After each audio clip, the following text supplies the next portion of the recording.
Welcome to Davis Field, Fayette, Missouri. Benedictine Ravens in town to take on the Eagles. This is Charlie Brown along with Jim Ray Cluck. Glad to have him back after being gone 2 weeks ago.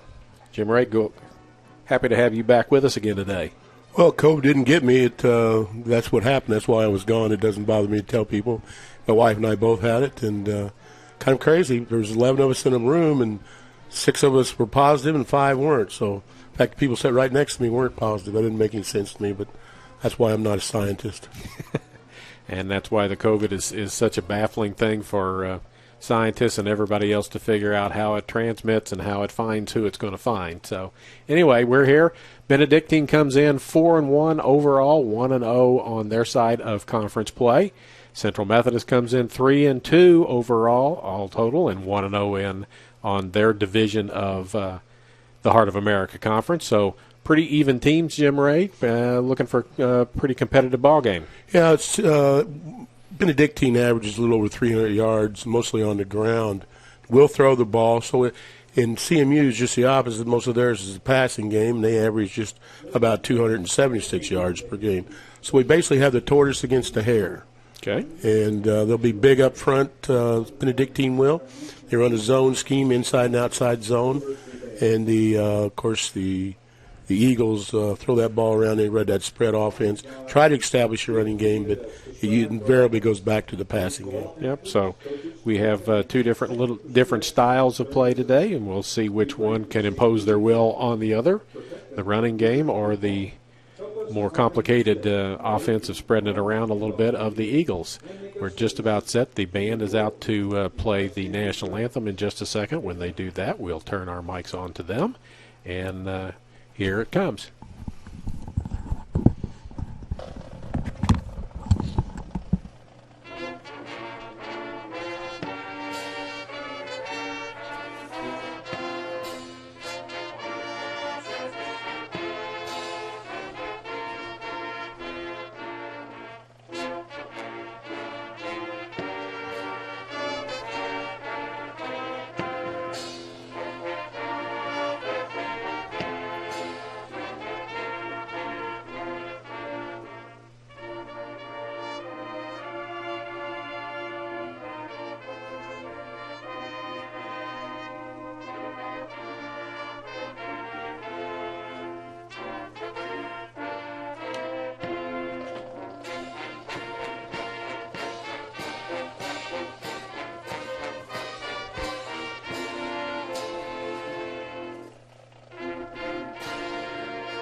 National anthem performed by the CMU Marching Eagle Band under direction of Skip Vandelick and Steve Litweiler.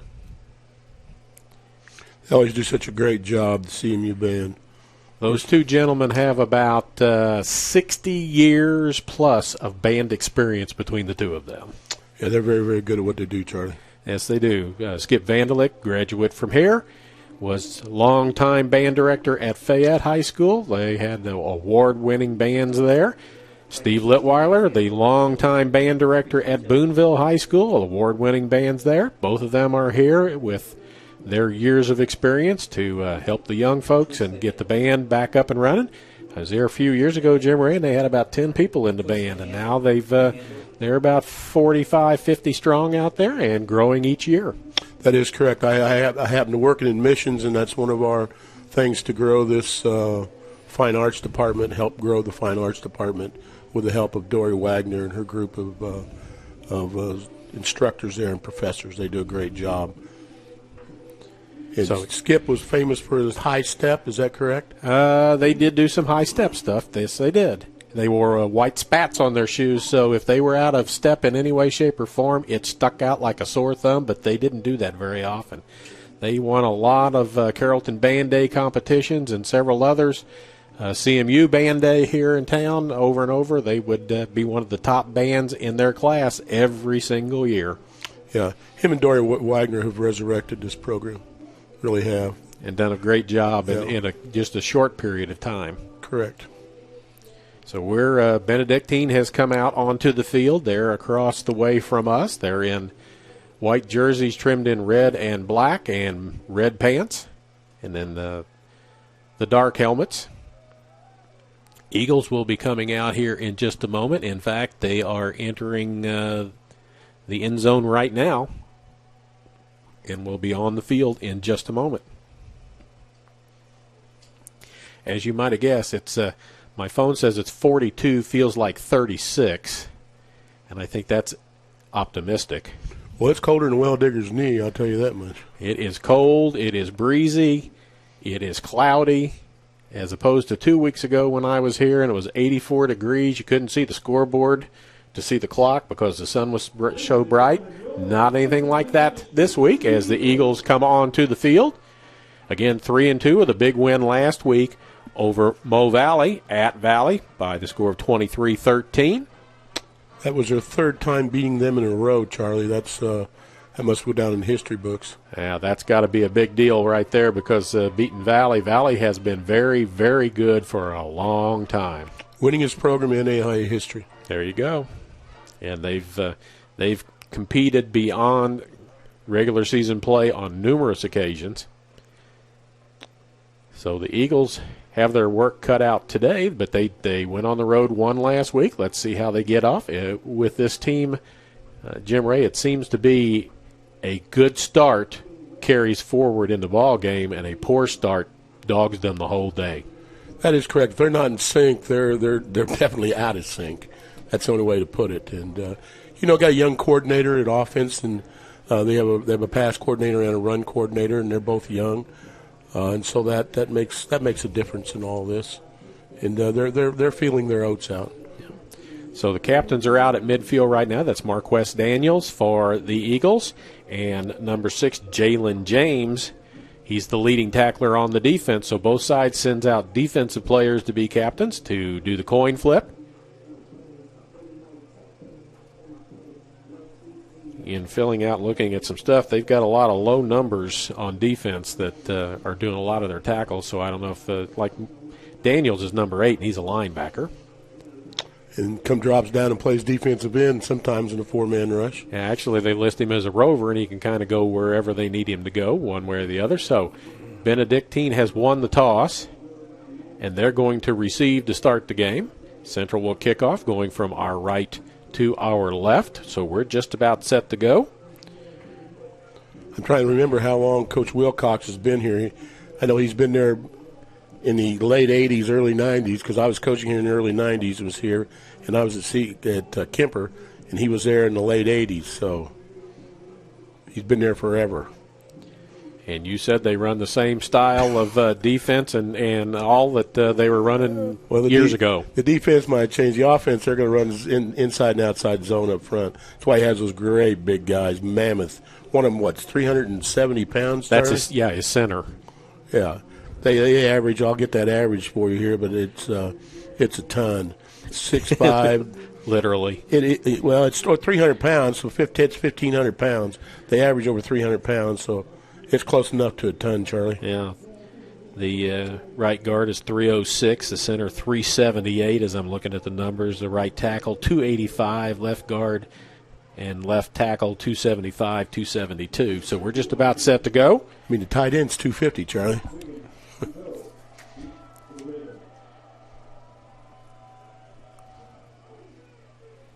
Petting to kick off. 21, Austin Buteau. And he's got a lane down the sideline, knocked out of bounds around the 45, 46-yard line.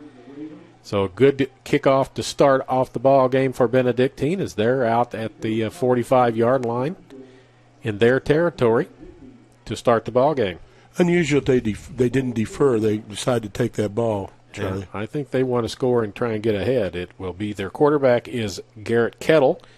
He has thrown for 485 yards, 5 touchdowns, but 4 picks, and we've got a stoppage here as the game clock continued to run, and it's already run off 1 minute and 35 seconds on the kickoff. They'll reset it to, or it's run off 35 seconds. They're going to reset it to a different number. instead of 14:25. Last time I was here, it took a little while to get it reset. And I was afraid the referee here the last time was going to throw his arm out of socket trying to get the clock to go when he was ready to go with it. And then 14:45, and now they're going to reset it to something else. He hasn't turned his mic on. We can't hear him, Charlie. And we have our windows closed because it is cool. Beautiful scene here at Davisfield with the leaves turning. I don't know how much you'll see of that today, but absolutely gorgeous. And this is not Garrett Kettle in at quarterback. This is Luke Laskowski in at quarterback. He's thrown 3 TDs and 3 interceptions. He's a 50% passer, 22 of 44 for 232 yards, and he is in at quarterback to start the ball game. Handoff in the backfield. Churning and out almost close to a first down to start the ball game. That would be number 4, Rayshawn Mills. CMU is rather light up front. They got a couple 270-pound tackles, but they got one that's 240, one 270. The rest of them are all around that 240 mark, 220. They're light up front compared to these Ravens. And that's why the Ravens are going to run the ball. They get picked up 9 on that. Mills again stumbles across, but he's going to have enough, it looks like, for a first down as he's right at the line, and they signal it is a first down. Gained the 1 yard, so it'll be 1st and 10. Now it's at the 45 in Eagle territory as we're at coming up on the 14-minute mark. We're just underway, 2 plays into the ball game. That center does not look 370, Charlie. Wow, he's pretty well built. Laskowski at quarterback. Play fake across the middle. Dropped out in the open. Intended for Woodson, their big tight end. He's wide open, Charlie. He was open, but it was not exactly on target. He had to turn around and reach back to get it. So it's 2nd down and 10. This is what you want to do. You want to keep them in 1st, 2nd, and 3rd and long. 2nd and 3rd and long, I should say. 1 wide receiver to each side. Delayed handoff in the backfield, not going anywhere. That was Mills. And it'll be 3rd down.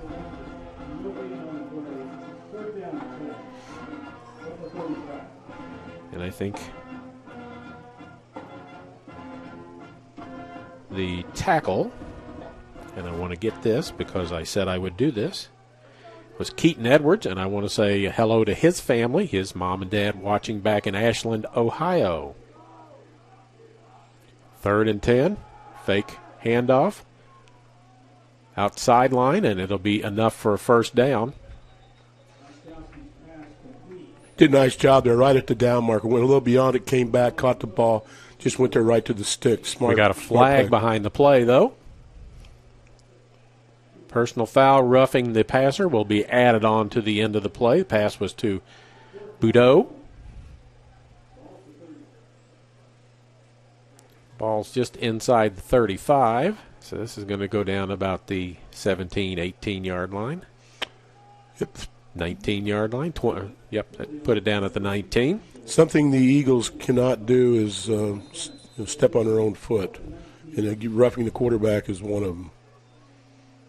Penalties cannot happen. So Mills in the eye. Hand off to him. Cuts outside, cuts back up the middle. Still going.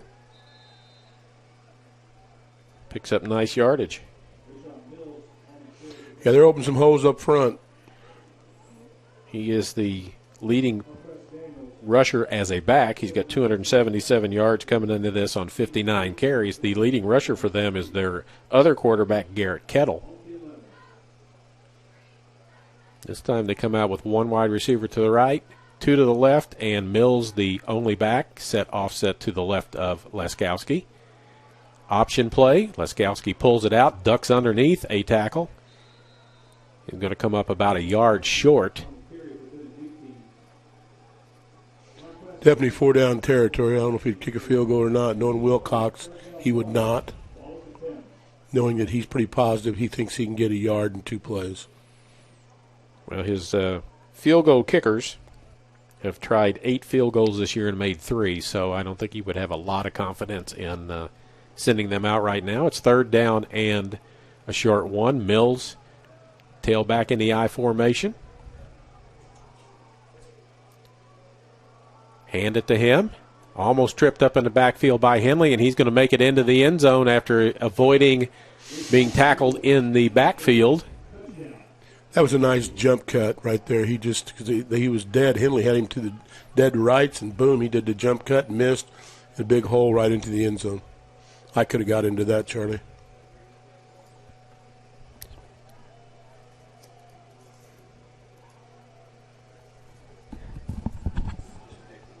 Matt Heinrich doing the kicking here.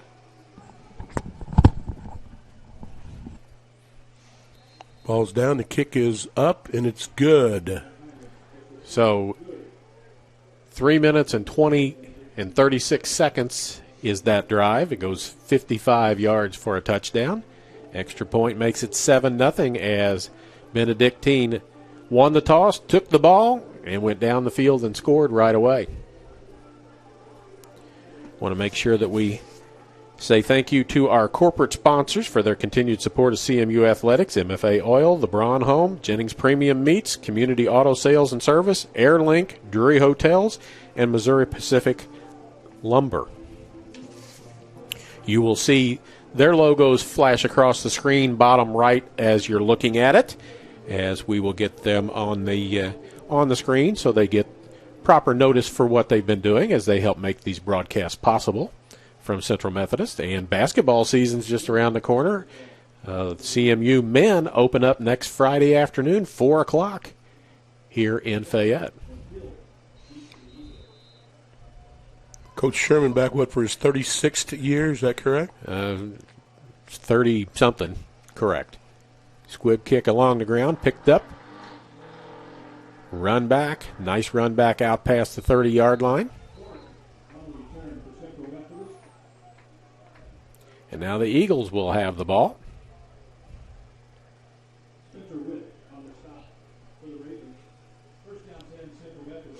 They got to come in here and establish something, be positive yards here. Because if not, then, Benedictine's just going to keep rolling. Yep, that was Donald Clark on the return. It's kind of a measuring stick game here to see how far CMU is coming in their rebuild program underneath Coach Callaway. That's Catavius Taylor that you need to pay attention to in motion. Brown back to pass. Looks deep. Throws the ball over the middle. He has Hards out there. He's a difficult target to miss, but he does overthrow him just a little bit as he is 6'7", I believe, maybe 6'8".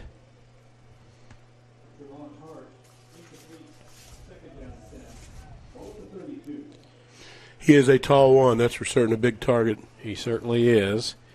And there was one ball game they used him quite a bit, and he hasn't really been targeted much since then. And he's not listed on their 2 deep, which I'm surprised at. Simmons in the backfield. Pistol look. Simmons right behind Brown. Going to turn and hand it to Simmons. He's manhandled out there by number 12 on the defense. That's Zach Gill. Yeah, they were all over him, Charlie. Even a loss on that play of a couple of yards, maybe 3. Yep. 3rd and 13 and 3rd and long in the first possession. Defense really hasn't had a chance to sit and talk very much about adjustments that they're going to make to the Benedictine offense, but the Ravens got the ball, took it right down the field and scored. The Eagles now in a 3rd and 13 situation. Have an empty set running. Brown under pressure. Gets away. He's got a lot of open space now. He's going to have to decide what to do. He throws it, and it's almost picked off on the sideline. But out of bounds it falls. Yeah, not a great possession for the Eagles there. Didn't get much established. They did not. 2 incomplete passes and a run that lost 3.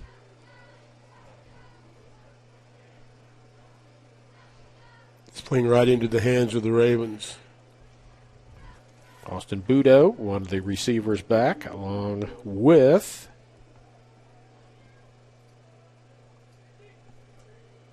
number 13, and we'll figure out who that is in just a moment, as it's Ethan Bouchard.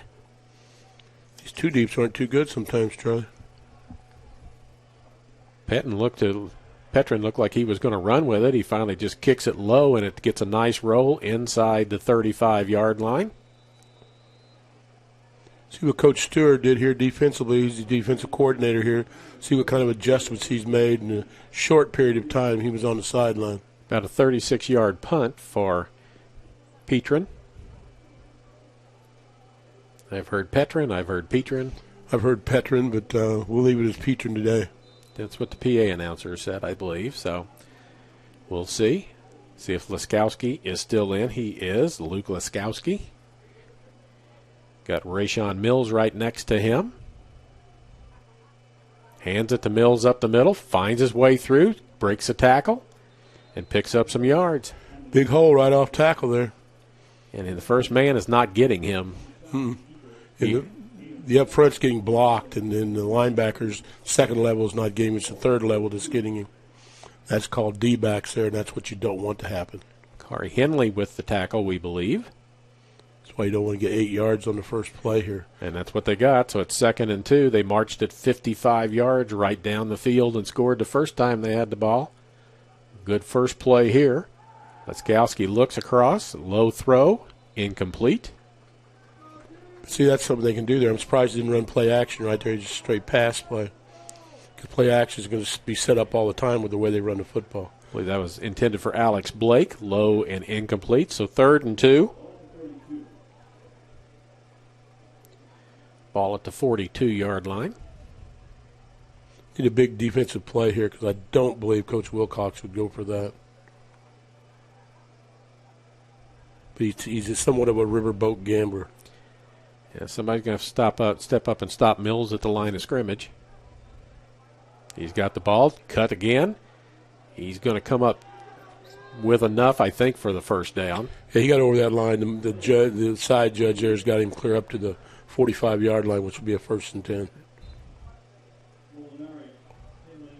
Brandon Molinari in on the tackle. Mills checks out.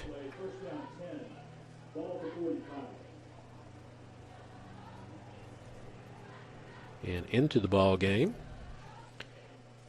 is Ethan Bouchard at the running back position. Nope, he's outside, so that would be number 18 in the backfield. And he's got the ball right up the middle.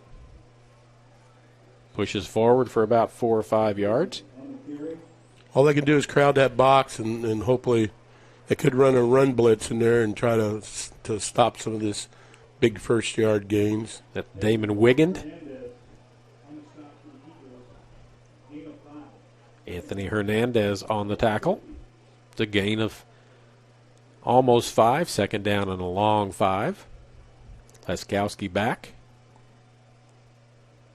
Fake the handoff. Throw the ball. This time it's caught. And that is Blake, his receiver with the most yards. That is his 11th catch of the season. He came in with 178 yards, averaging almost 20 yards a catch with a couple of touchdowns. Long catch of the year, 63. That was a 6-yarder or 7-yarder. They just rock it down your throat and then throw it when they need to, Charlie. Yeah. And there's Bouchard on the outside. Tripped up and manages to fall forward and pick up another 2 yards after he's tackled on the play.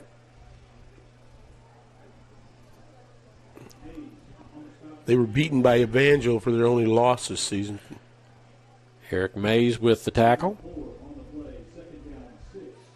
Gain of 4 yards. It'll be 2nd and 6 as we approach the 7:20 mark right now of this ball game. It's rolling right along, Charlie. Run the ball a lot. That's what happens.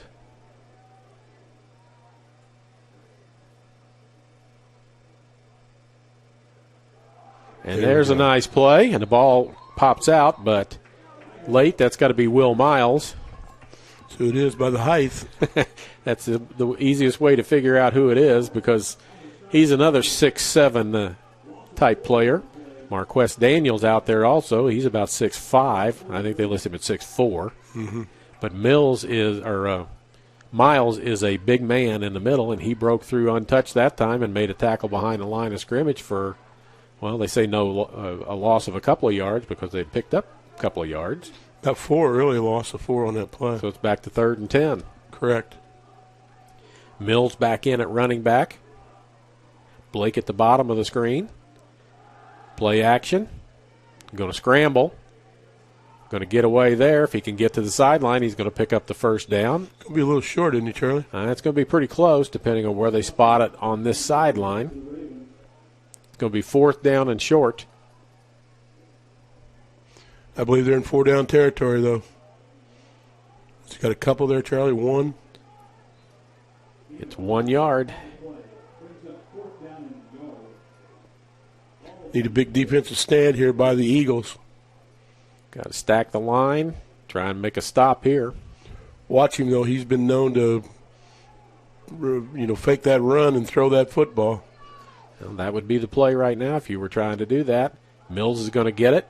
Off left tackle, going to pick up the yardage. Still going. He's just hard to get down on the ground. Yeah, he is.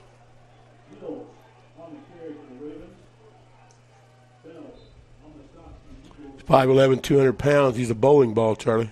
He is. Kamel with a tackle, and it's another first down. They needed 1. They picked up 13 on the play down to the 21-yard line. Say Struder comes into the ball game, young man from Texas. Relatives in Mountain Grove, Missouri. Laskowski. Mills again. Runs into the middle of the line, and there's people grabbing down around his ankles. He's not able to jump and make his way through this time. They basically had a run blitz on there. You saw Daniels come from the outside, a couple guys up the middle. And they just no holes to get into. Loss of a yard on the play. It'll be 2nd and 11. They plug all those gaps on that run blitz.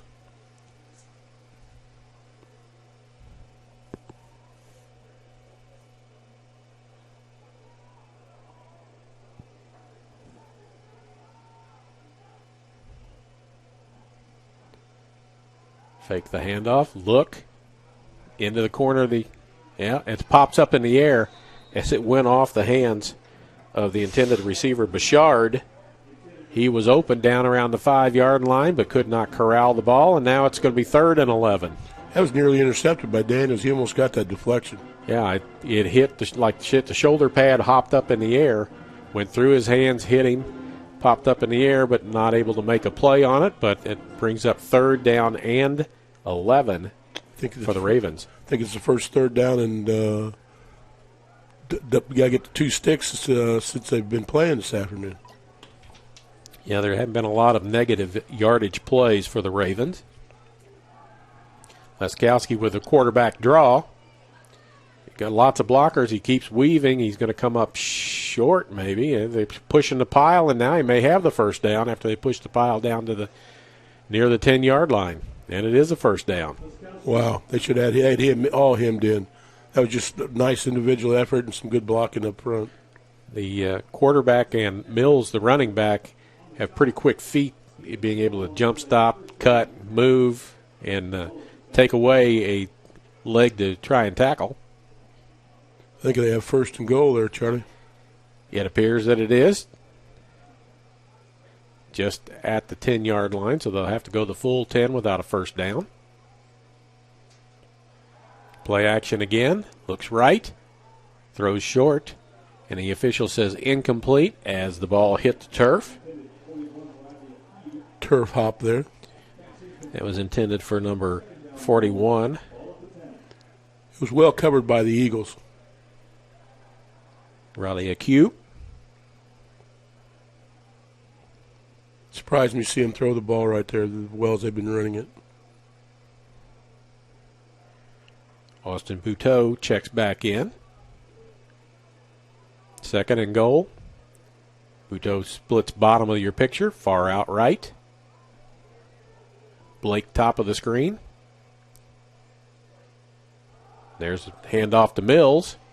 Going to be tackled inside the 10, a gain of a couple of yards, but a nice tackle. I think it's Maddox on the tackle. Jory Maddox on the tackle will make it 3rd down and goal. Nice tackle. Just outside of the 8-yard line, 3rd down and goal. Big play here because they probably will kick. I don't know if he will kick that field goal or not. Need to stop him here, period. 3:15 to go here in the first quarter, and it's been all Benedictine in quarter number 1. Huskowski looks again to the right, fade pattern into the corner of the end zone to Buteau, and he's got it for a touchdown. Yeah, just a nice little fade pattern. Gave him the outside, and he took it, and quarterback laid it right in there. Yeah, didn't think he was going to be able to get to it, but he did, and he got both feet down for the touchdown. Good enough for the NFL, then, isn't it? It was good enough for the NFL.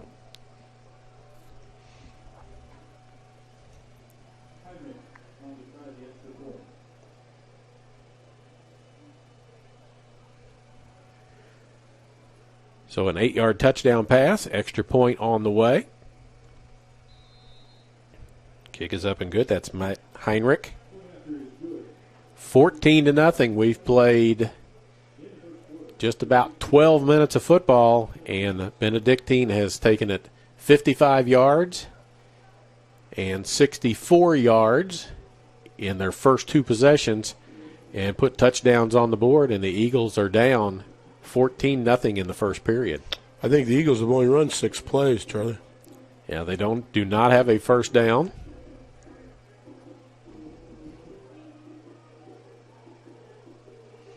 Or have they only run 3 plays, Jim Ray? Well, 3.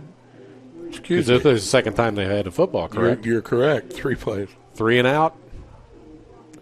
So it would behoove them at this point in time to have a nice drive. Yeah, they need to do something here. This ball game can get out of line pretty quick. Clark again watches it bounce in front of him, picks it up, and he's going to be tackled around the 15-yard line. A great field position here for the Eagles. Yep, he didn't catch the ball on the fly. It took 2 hops before he got to it, and then there were problems. He had a little trouble even picking it up. It was Cullen Bruner that was the kickoff man. Going to have to figure out a way to sustain something here, because they've had the ball for probably about 45 seconds of game time here in the first quarter. 2 incomplete passes and a run. Brown, motion, flip, Taylor, taken down immediately by their leading tackler. That's number 6, Jalen James. That was a pass play that didn't go anywhere. In fact, loss of about 4 yards on the play. They like to do that little toss in there because if it does fall on the ground, it is an incomplete pass. And they're trying to get Catavius Taylor involved in the play. He has been bracketed in every ball game with somebody over the top of him watching to see where he is, which should make others available. Sure should. 2nd and 14. Brown looks for a little out. I believe that's Christopher Williams. And he picks up some yards. That's a nice move there. He made the first guy miss, and they got hemmed in and had to take nothing but the out of bounds. He got it out to the 22-yard line, so makes it manageable, Charlie. It does. It's 3rd and 5. Clock down to almost 2 minutes to go here in quarter number 1. On a cool, brisk, cloudy day in Fayette. Brown, empty backfield. 3 wide receivers to the right, 2 to the left. Looks left. Same pattern, only now he throws it down a little bit further down the field to Corey Luke for a first down. They ran the exact same pattern. The defensive back stepped up to take away the short pass that they just had run, and Brown picked out the one receiver just a little deeper that was open. Yeah, great catch there. Great pitch and throw. So that's the 15th catch of the season for Corey Luke. And this is what the recipe that we need right here. Taylor in motion. Simmons to the right of Brown. Or that's not Simmons. We'll figure out who that is. It is Simmons. It's Simmons. Yep. And he's going to pick up a couple of yards, and the central sideline picked up a little enthusiasm. Yeah, they need to get with it. They've been pretty quiet. That's a pickup of 6 on the play on first down, so 2nd down and 4. Just a lot more manageable when you get a good first down. Yeah, you pick up some yards. You have a lot more plays to choose from rather than 2nd and 10. 2nd and 4. Brown. Simmons to his side. Quarterback draw. Brown pops through there, and he's across midfield. Yeah, he was about one player from breaking. If he wouldn't have stumbled, it might have been a foot race to that end zone. And that was 22 Tyler Tierney that saved the touchdown on the nice run there. And unless the Eagles hurry up, clock is at 20 seconds, play clock at 25. It looks like they want to get another play in before the end of the first period.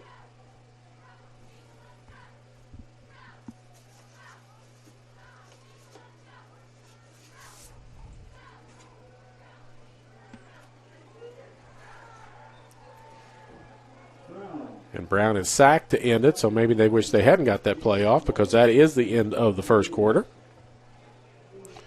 A loss of about 10 on that play, Charlie. That hurt. Right about the time we say that, they're doing things well, then something like that happens, and we'll go to the second quarter. Want to make sure that we give our sponsors some shout-outs. AirLink Rural Broadband is your local wireless and fiber internet provider.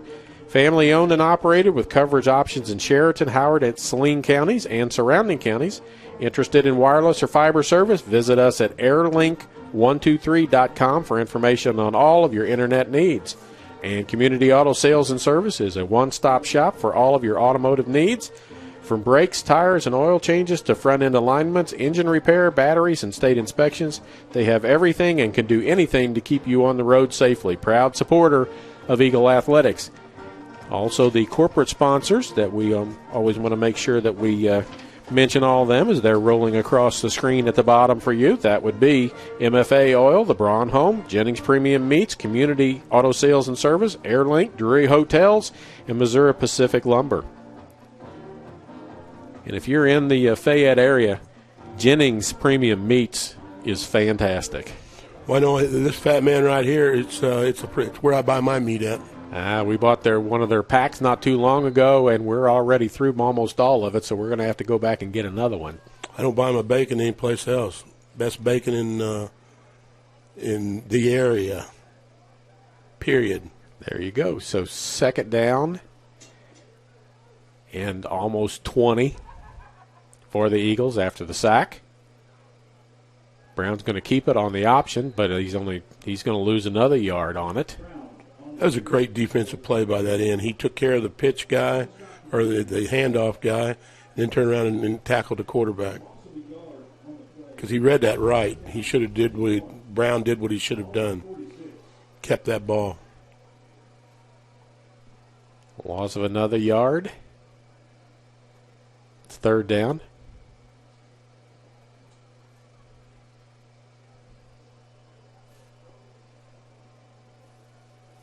Need a big play here, Charlie. Yes, they do. Taylor and Hill left. Looking for Hill, who was the man in motion, and it's knocked down at the end there by number 22, Tyler Tierney. He was right there, knocked the pass down. A lot of hand fighting down that sideline. Yeah. Could have gone either way with that, but did no call. So Hill was the motion man and continued out onto the route. Incomplete pass, 4th down. Petrin into punt.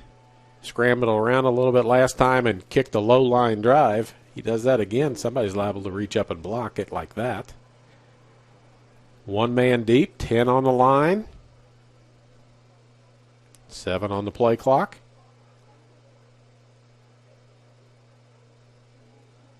Almost got there, but he gets it away. It's going to flutter down and bounce sideways, kept in bounds, and it will be down just inside the 20-yard line. 35-yard punt. At least the defense got to rest a little bit that time, Charlie. Yeah, got one first down out of it. But Benedictine has had the ball twice, and they have scored twice. So now the Eagle defense is going to have to make a stand here. Otherwise, it's going to get pretty lopsided pretty quick.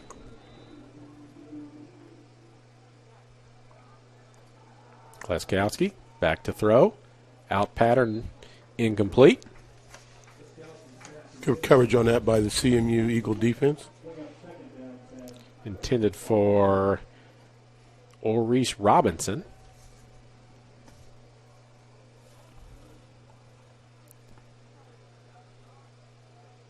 One minute into quarter number 2, 14-0 Ravens.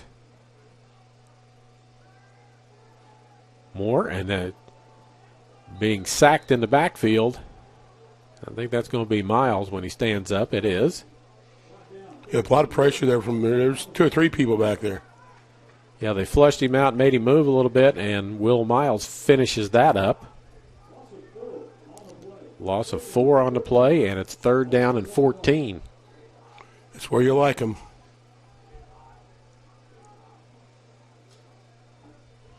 Quarterback is hurt, Charlie. Yeah, he's on one knee, so we'll take a break here and run a 30-second ad. We'll be back in 30 seconds right after this on the Eagle Sports Network. At last, an approach to teaching and learning that connects the traditional classroom to the real world at Central Methodist University.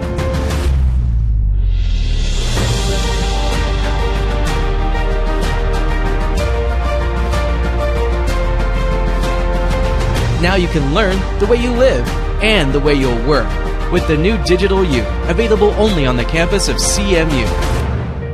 Be more. We're back.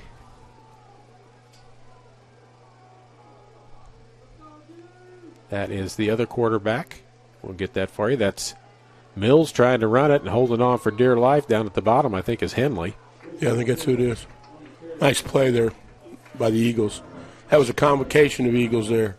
Several on that tackle. That's Garrett Kettle in at quarterback. He has more passing attempts. And it would be 4th down, so the Eagle defense holds and does nicely here. So it'll be 4th down and about 15 now.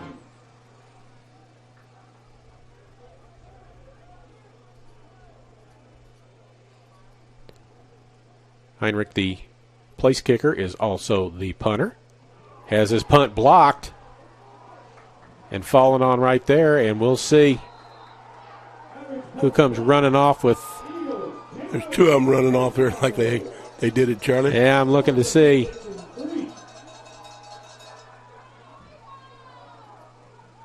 I think it's 30 Edwards that's going to get credit for the block. Great field position here for the Eagles, say the least. Well, that's what they needed. They're down 14 and haven't been able to sustain a whole lot, and they've got the ball 1st down and goal just inside the 5, almost the 4-yard line. And they're going to beef up the line with some more bodies. They're going to take out a wide receiver or 2 and go double tight end right. 2 running backs. Simmons right behind Brown. Gets the ball, looks for somewhere to go, ducks in. Pushes the pile forward a little bit, down to maybe about the 2-yard line. Yeah, you can't tiptoe to that line. No, I didn't like that. I mean, he's looking for a hole, but you need to full blast, run that thing north and south, and not tiptoe through the tulips. Yeah, we don't have a bowling ball like they have. Simmons is a good back, but at this point in time, you just need somebody to lower their head and try and push forward. Simmons the only running back now, as everybody else is up on the line. Taylor down to the bottom of the right, could throw a fade that way, but from the 2-yard line. And they do try and throw the fade to Taylor, and it is knocked away from him in the corner. He had that for a second, I think. He was open for a second, I should say. He was, and the defender had back turned, but ended up getting a hand up and knocking it down. That would be Joel Mewis. So it's 3rd and goal from the 2. Taylor down there again. 1-on-1 in the corner, down to the bottom right.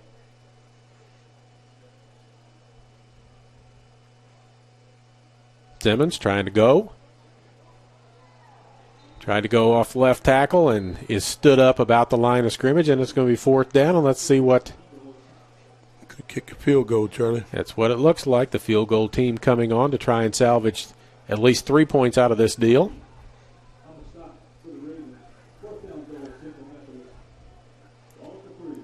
Be put down at the 10, so it's a 20-yard field goal attempt for Petrin. Nothing more than an extra point. Similar to that trying to try. 10 seconds on the play clock as one extra player comes in on the left wing. He's ready. 5 on the play clock. Still got plenty of time. Snap high, kick down, on the way, and no good. So the high snap disrupted it a little bit. And the Eagles, after the block punt, come away with no points. Yeah, you can't squander those opportunities on a turnover like that. Need to turn those into pay dirt, and they just didn't get her done. Yeah, it would have been nice to have gotten 7 out of that.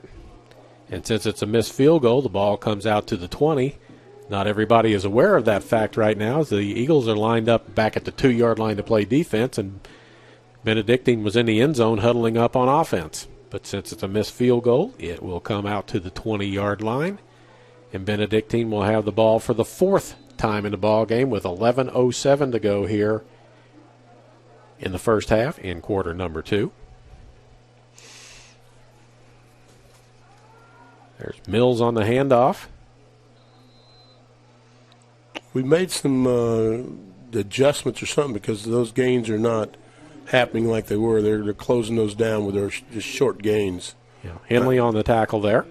Nice job by Marty Stewart and his group. It is still Garrett Kettle in at quarterback as Luke Leskowski started the ball game, but was sacked a while ago and ended up going off. Haven't seen him for the last couple of plays. Kettle back in. He's also their leading rusher on the season. Handoff, ball on the ground. Eagles say they've got it and come running off the field is an Eagle with the ball.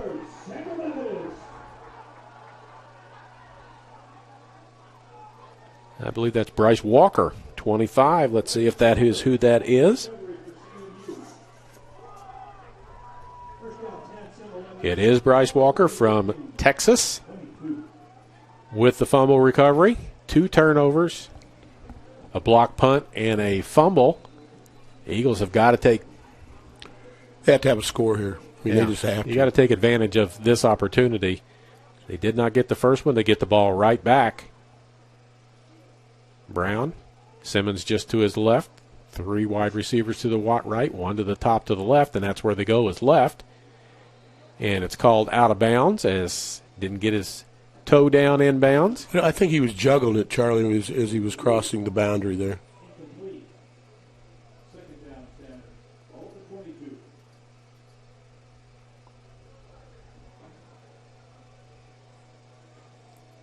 And the numbers on the front part are hard to see. That was Corey Luke, the intended receiver. 2nd down and 10. Looks left again. Going to throw a fade down to the side. And they're going to say out of bounds. Well, he indicated it was incomplete, and then he started to mark it, so it kind of... it was an odd gesture there by the official. It was, as I think that was Taylor that was intended for. It's ruled incomplete, and it's 3rd down and 10.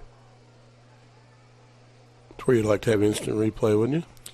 We've got it right behind us. I know, but I said they'd like to use it on the field. Yeah, that would be nice. 3rd and 10. Eagles are not going to squander another chance, are they? I hope not, Charlie. Brown. Intercepted as it goes off the receiver's hands, and this might be a pick 6 going the other direction. Nope, he's going to be knocked out of bounds. That was a big man coming across there to knock him out of bounds, too. That's Keon Bolware with the interception as it went off a receiver's hands up in the air, and Bolware catches it. It's number 65 for the Eagles that knocked him out of bounds. That would be Colton Dame, a junior from down in Fairgrove, Missouri. Helped recruit that young man. So a block punt brings nothing. Fumble recovery turns into an interception, and it's still 14-0 Benedictine here in quarter number 2 with 9:59 to go. Back into the ball game is Garrett Kettle at quarterback. He's their leading rusher. He had 358 yards rushing coming into the game, and a timeout call by Benedictine. Didn't like something about it after coming out of a turnover. So we'll keep it here and talk about it a little bit more. Yeah, those two wasted opportunities, I mean, it could be easily 14-14 right now, or 14-10. Or at least 14-6. But it is still a 2-score game and a 14-point deficit for the Eagles. Yeah, they're ranked. Benedictine's ranked number 18th in the preseason poll. I don't think any polls have come out since then. In fact, there's 4 teams ranked in the top 30 in the preseason poll. Grandview ranked number 2. Baker's also ranked. Benedictine's also ranked, and Evangel 17th, Benedictine 18th, and number 9 was Baker, and number 2 was Grandview. Tough conference. Always has been. Always 4 or 5 or 6 teams ranked out of that. Kettle back at. Hands off. Mills cuts again. Edwards on the tackle. Yeah, a lot better job. These first down plays are netting them 1, 2, and 3 yards. It really bolsters CMU's defense. Keaton Edwards, senior linebacker from Ashland, Ohio. Several tackles in this and a block punt for him so far. He's becoming a household name, Charlie. He is, and he is a household name back in Ashland, Ohio. Nice play there. Yeah. That's Colton Skiles on that tackle. Yeah, he's the one up high, and Edwards is the one down low. Colton Skiles, young man I helped recruit out of Ava, Missouri, the Ava Bears. A little big town down in southwest Missouri, southern Missouri, down east of Springfield. Good neck of the woods. That was my boss in St. Louis, Tim Miller, checking in. Tell me that everything with the production so far is going good. Tristan Borelli, our producer, on site today, doing a great job, as always. Big third down play here, Charlie. 3rd and 9, 3rd and long. Screen pass coming to the big tight end. Wow. Woodson. He picks up a couple of yards but takes a couple of licks there in between, and Daniels and Henley involved with all of that, and it'll be 4th down from the 46-yard line in Ravens territory.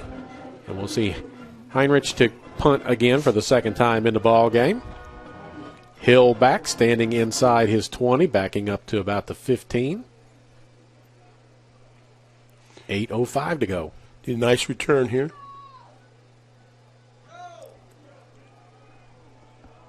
Going to bounce about the 15 and check up like a golf shot, and that's where it's going to stop, right there on the 15-yard line. And that's where the Eagles will get the ball back again. Well, nice job defensively there by the Eagles. They just need to get this ball moving on the offensive side. They're way short of 276 yards per game, Charlie. Yes, they are. They need to get something here before halftime. They've had 2 opportunities. The last 2 times they've had the ball, they've been in scoring position. Missed field goal and an interception have derailed them. Earlier broadcast, Jim Ray was talking about Paxton Delarant, the backup quarterback they're trying to redshirt. He did get to play a little bit 2 weeks ago from Camdenton, freshman. Brown, handoff Simmons. Not going anywhere. The offensive line is not making holes up the middle. Certainly not. There wasn't any movement whatsoever. If anything, the defensive line moved the CMU offensive line back. No gain. It's still at the 15, second down and 10.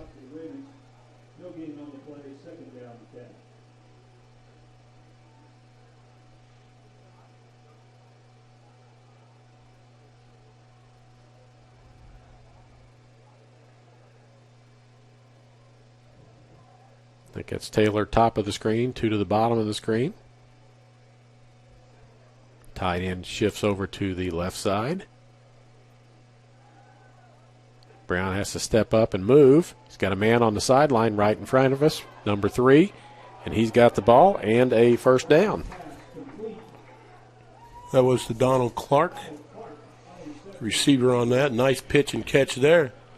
From the 15-yard line out to the 43, 28 yards.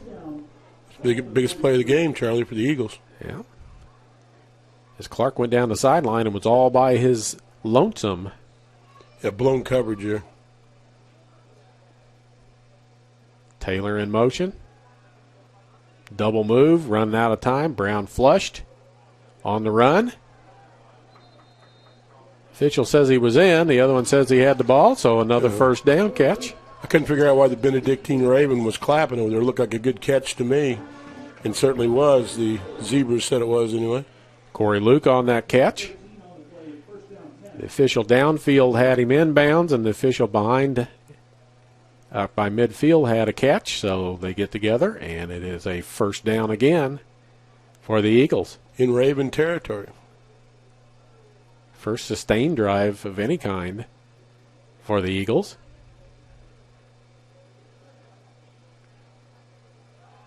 Simmons is going to lose a little bit on the play.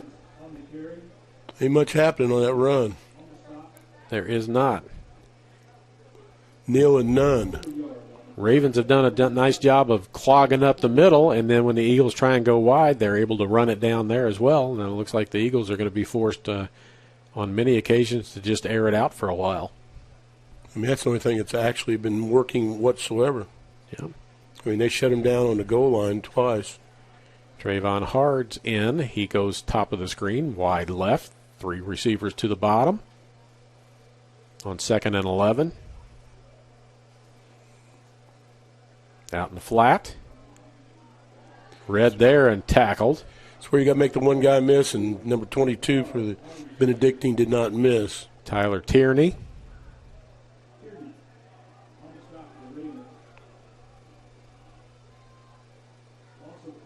A lot of double numbers, Charlie. Yeah, they got a lot of people on their sideline. They brought 3 bus loads, even with the social distancing on the bus. They still had 3 bus loads.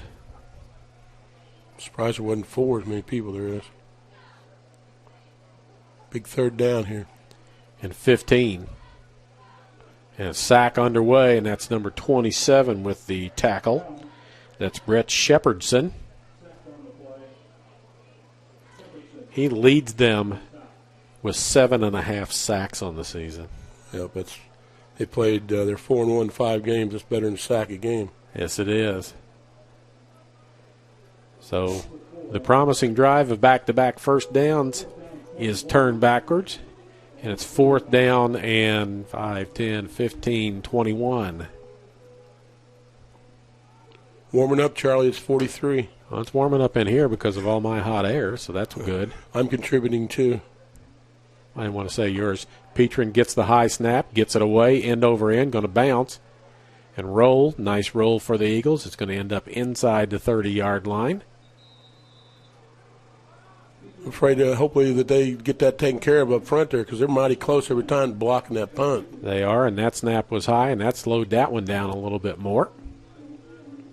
Petrin's done a great job of getting the ball away. 3:47 to go here in half number 1. 14-0. Benedictine scored the first 2 times they had the football, and they are back on the field now. They have got some big lads out on the field. Those some large Lewises, Charlie. Yeah, 79 is Braden Arnold. He is listed as their center at 6'3", 378. He doesn't look 378, though. He does not. Mills on the pitch. Flag behind the play. Probably a hold. Edwards and Hernandez on the stop, but we have the flag. And the linesman comes in, points out something, and they're going to walk it back to the holding on the offense. From the line of scrimmage, it was the 29, so it'll be back to the 19-yard line. It'll be first down and 20.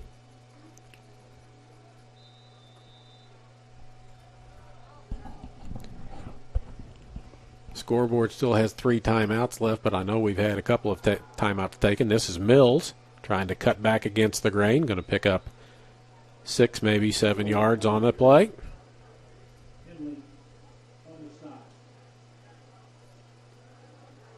Henley on the tackle again. It is a gain of about 7, so it'll be second down and 13. Scoreboard not having the down and distance or where the ball is located. So it's out to the 26, and they need to get to the 39, so that's 13. Second and 13. We haven't seen Kittle throw the ball yet, Charlie. We do now, unless he gets sacked. Throws the ball long. It's too long and overthrown and almost intercepted. Back at the 40-yard line in Eagle territory. Maybe that's why he didn't throw it. He is 28 of 51 coming into the ball game, 54%, 485 yards, but he's also thrown 4 picks to go with his 5 touchdowns. So he almost had number 5. He certainly did. If it had been, it was overthrown more than it needed to be. It was close to being intercepted, and it'll make it 3rd and 13. Garrett Kettle is the quarterback after Luke Leskowski started but went out after being sacked. Pitch play. Mills stumbles, falls down around the 27, and it'll be 4th down. Turf Monster got him, Charlie. Reached up and grabbed his foot. That's the CMU 12th man. Turf Monster or the 25-yard line, whichever, got him. And a timeout called. It's a little higher. You can tell it's raised down there. That's right. That's because that's where it starts when it goes in, on a missed field goal. That's where it went to. So it'll be 4th down after this timeout. We'll just keep it here and talk. At halftime, we will have the CMU marching band and the dance team and the pom-pom squad. And then we've got a special interview at halftime today as the new track coach, Kenny Anderson, going to come in for a talk. He's a good man. I've had some dealings with Coach Anderson. He's going to come in, and we're going to find out a little bit of information about him. He's the new cross-country track and field coach here for the Eagles. He's going to join us after the band does their halftime routine. 4th down. Heinrich back to punt. Hill at his own 35-yard line, 2:36 to go. Gets the punt away. Hill comes up and grabs it and takes off with it as the first man down the field ran right past him, and he returns it into Benedictine territory, and the Eagles have great field position again. Yeah, he kind of run past it, plus he got a blocker there from one of the Eagles that allowed him to take that nice hop and return it into Raven territory. It's going to situate about the 45-yard line in Raven territory. Brown at quarterback. Empty backfield. Receivers spread all over the place.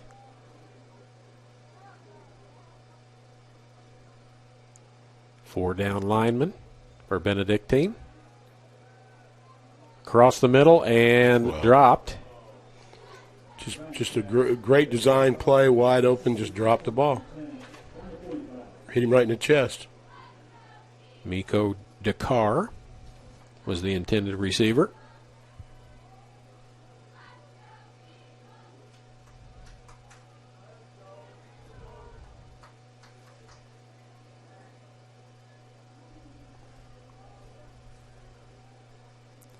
Second down and 10. 2:18 left in this second quarter. There's a holding in the middle of the line, so that flag's down. So Brown's running, and he's going to get out of bounds, but it's all going to come back. He'll accept that penalty. I would certainly think so, and that'll make it 2nd down and 20.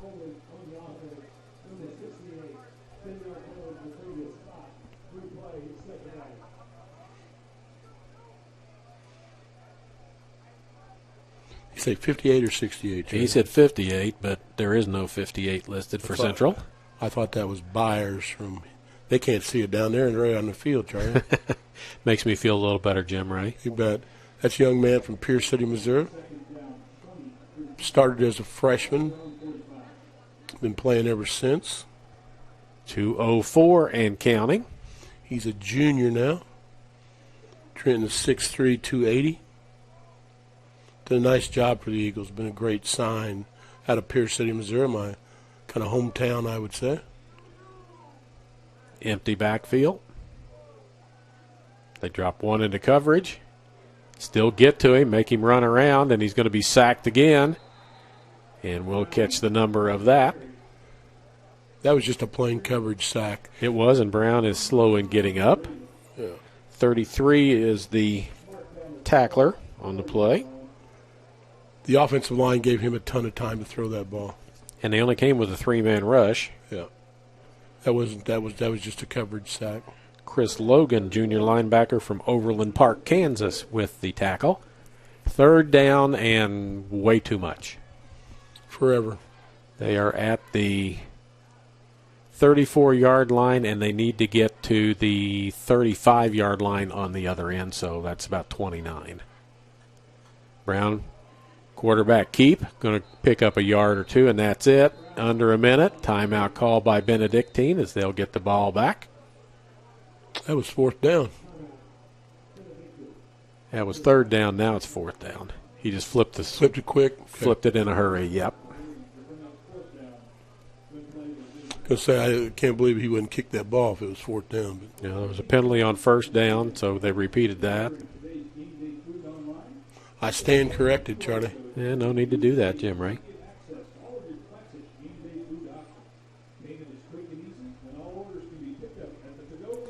Crowd, what is here is bundled up pretty much, as it is a cold, breezy day. We have a window cracked here to run some cables and such in, and there's a nice breeze coming in there, so I can only imagine what it's like out there sitting amongst the crowd.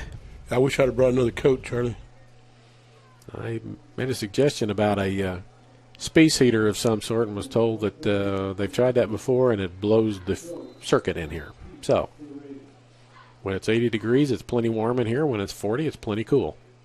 Petrin back to punt, 52.1 to go on the clock. And there's an offside, so it's a free play. And it's going to bounce and roll. See what the Eagles want to do. I would take the kick and go.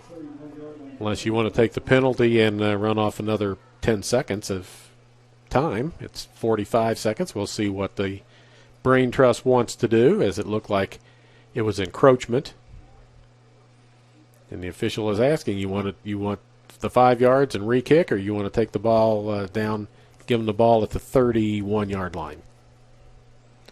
And I think they're going to take the ball at the 31-yard line. So they're going to decline it. Yep. You have to do that snap again in that punt. And that has been an issue. We've gotten by with it so far, but why tempt? Why tempt fate? Back out is Kettle, the quarterback. Laskowski started. Went out after being sacked with an injury.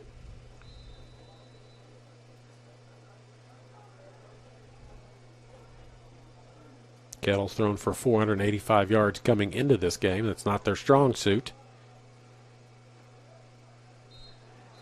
And now we've got an illegal procedure, as it looks like the right guard, 63, says it'd be Clayton Mordecai. 45 seconds to go. It's 1st and 15. Heinrich over on the sideline, been warming up in case he gets a chance to kick an extra point or kick a field goal, have an attempt before the end of the half. Kettle under center. Hands to a running back. Makes the first guy miss. Moves up there. First couple guys missed, Charlie. Nice run. It's Damon Wigand.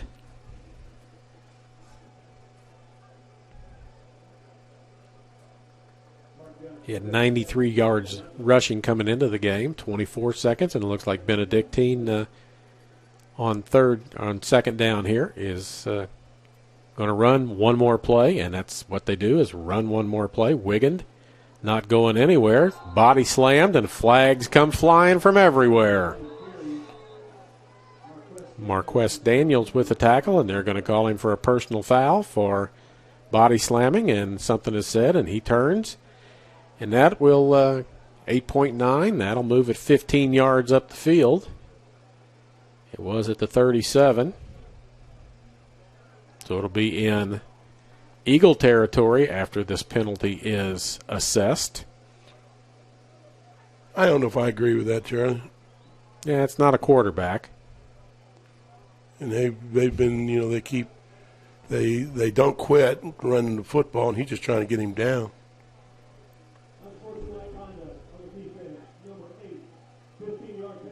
Call it unsportsmanlike conduct.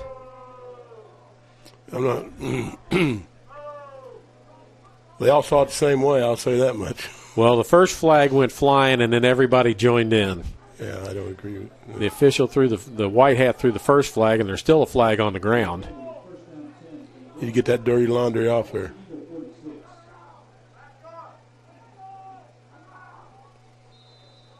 And they start the clock. And they're going to run it one more time and run out the half. There's another flag coming in. Daniels on the stop again, and if this is against the Eagles, it'll give Benedictine one more play. Getting precariously close to field goal range. Yes, they are, and why would you not at least – it's either that or throw the ball in the end zone at this point if it's against the Eagles. It's not because Benedictine's leaving. Benedictine's going to halftime. As all of the officials have a conversation, and they're telling Benedictine, you get one more play, please come back. Start the clock. Good idea, Charlie. Yeah, well, they've already started the halftime clock. We're at 14:58 on the halftime clock. As Benedictine comes back, as they're going to get one play as, what do you call a gathering of officials? And be nice. I can't. You're the conclave and the convocation, and you have all these answers about all these different teams. I know a group of. What do you call a bunch of zebras? I don't know that. I have to look that one up. I never have. That's what you got there. Maybe you call it a herd. I don't know. I'll have to look that up. I'll have it for you after half. All right. And then kindliness is what you call a group of ravens. It's a what? Unkindliness. Unkindliness. That's actually. I looked it up today before the game. It's because of their they have the ability, like humans do, to how am I going to say this? They understand other situations in life, okay, as compared to other animals that don't. After a 5-minute conversation. We still don't have, the referee has not signaled exactly what it was, as he's going to come our way, turn his mic on, and we're going to try and hear what he has to say as to what this is, and we'll see what the penalty, how far it's enforced down. It's going to be enough. He's going to turn around and talk some more before he tells us. It's down inside the 30-yard line now. 15-yard penalty.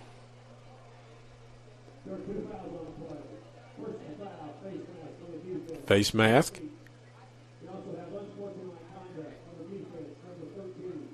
And an unsportsmanlike conduct. So that'll get it down inside the 20-yard line when they enforce both of those penalties. And there's your field goal try. And here's your field goal try with Heinrich. for Heinrich. Got it at the 22, so this will be a 32-yard attempt. Untimed down. 2 of 5, I believe he is on the season. This one is on the way and hits the right upright and comes back no good, and that's where we stand. Justice prevails. Yeah, so I'm going to look and see on field goal attempts. He was 2 of 5 with a long of 51 yards, Jim Ray. That's a good point. But he doesn't make this one.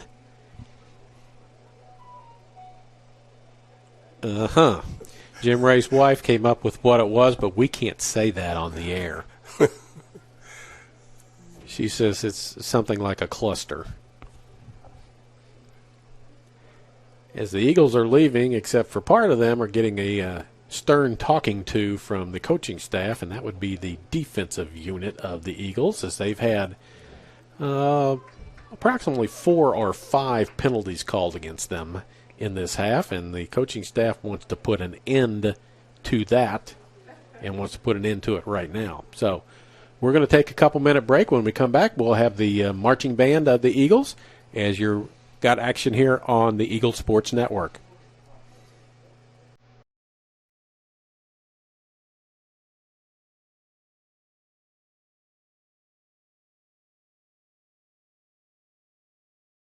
How do you become better prepared for today's job market? You choose a better way of learning. At Central Methodist University, we are proud to be one of the first to offer a new comprehensive digital approach to teaching and learning that changes everything. Introducing Digital U. Digital U, available only on the CMU campus in Fayette, transforms the entire learning experience. It's so much more than simply incorporating smart devices into the classroom. Utilizing technology to better engage students, Digital U offers enhanced, never-before-available learning. The technology of Digital U begins with iPads, which are provided at no cost by the university. Over time, fewer textbooks will be needed, which should mean lower cost for most students. At Digital U, students will learn in the same way in which they live, with the access and ease that only this level of technology can provide. And Digital U doesn't just transform the student experience. Faculty can use their devices for everything, allowing for more time and access to teach and guide their students. The Digital U program is made up of many advanced elements, including replacement of some traditional textbooks with ebooks, incorporation of Apple TVs in the classroom, specialized new learning apps, the ability to attend class on their device while traveling for sports, music, and other CMU activities, improved communication and collaboration, greater faculty-student connection, and so much more. Digital U incorporates these dynamic digital experiences into the traditional classroom, and students come energized, engaged, and excited to learn. Digital U is not a replacement for traditional learning. It's an enhancement, providing new and greater ways of learning. At last, a connected traditional education that moves at the speed of the real world. Get more from your college experience with CMU's Digital U. Contact us today. CMU. Be more.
The Sound of Central opened today's show with a drill written by Adjunct Professor of Music Steve Litweiler to a song made famous in 1969 by The Doors entitled Touch Me.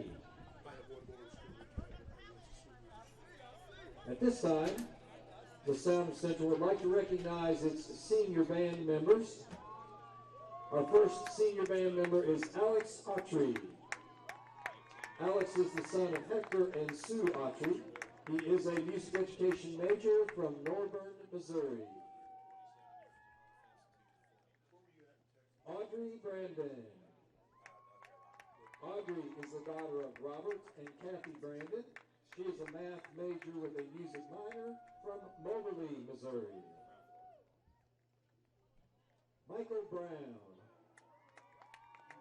Mike is the son of Alan and Jerry Brown and is a music major from O'Fallon, Missouri.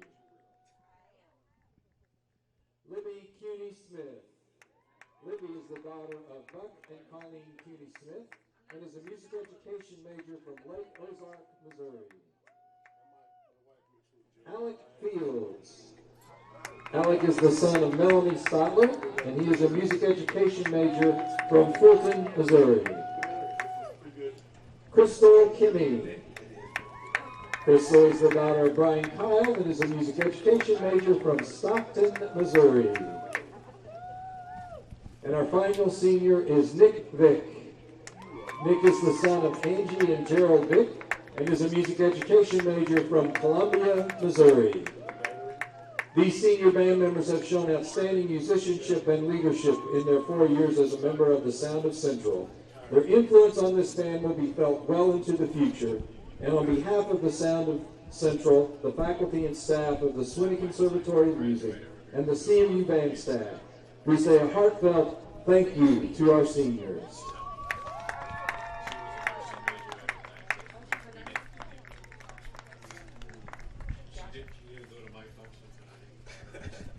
And now to close this afternoon's show, the band invites you to join in as we play the CMU fight song.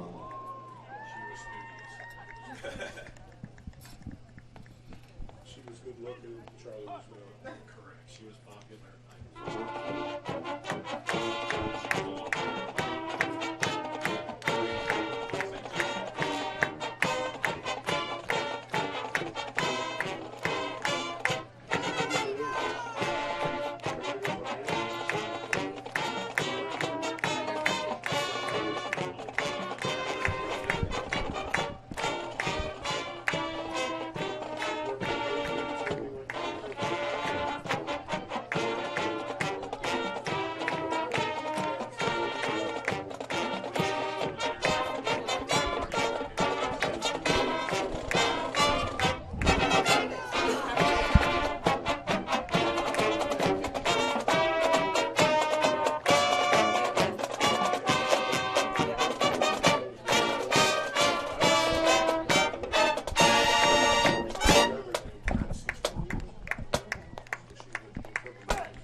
You make traditional education more effective for today's job market? You transform it at Central Methodist University.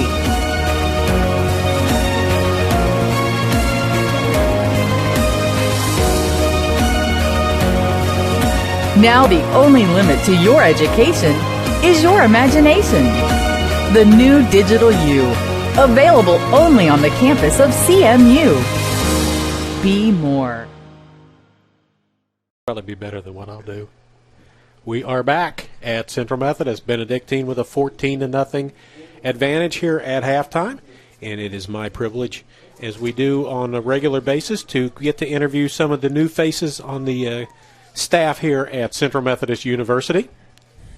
Oh, I need to probably let the dance team do their thing here before that, so we'll do that because I don't want to offend anybody that's got a daughter on the dance team, so we're going to let you see that, and then we'll be back with Kenny Anderson, the new head coach of cross country and track and field.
gentlemen, bear with us for a moment as we process some technical difficulties.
Ladies and gentlemen, let's welcome to the field the CMU Eagles Indy Dance Team. Under the direction of head coach Brenda Parisi. Indy, your music is on.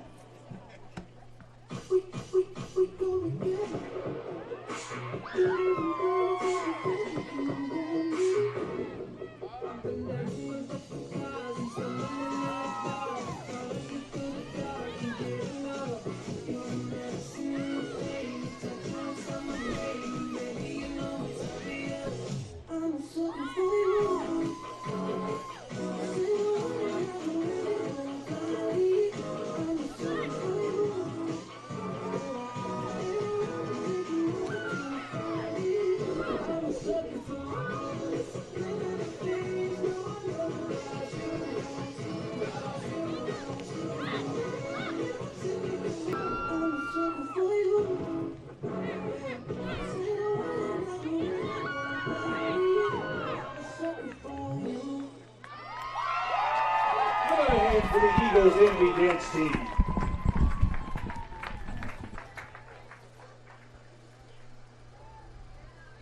All right, that's the Eagle Envy Dance Team. So now we're going to welcome in the new cross-country track and field coach, Kenny Anderson. How's it going? It's going great. How's your first couple of months in Fayette going? It's. I say this all the time. It's another day in paradise. Doing what you love to do and getting paid for it, right? Yes, sir. Absolutely. Tell us a little bit about yourself. So I'm originally from Florida. I graduated from Florida A&M University. The past 2 seasons before I moved to Fayette, I was coaching at Johnson C. Smith University in Charlotte, North Carolina. I'm looking at your little bit of resume. You graduated from, Florida A&M with a degree in what? Electrical engineering.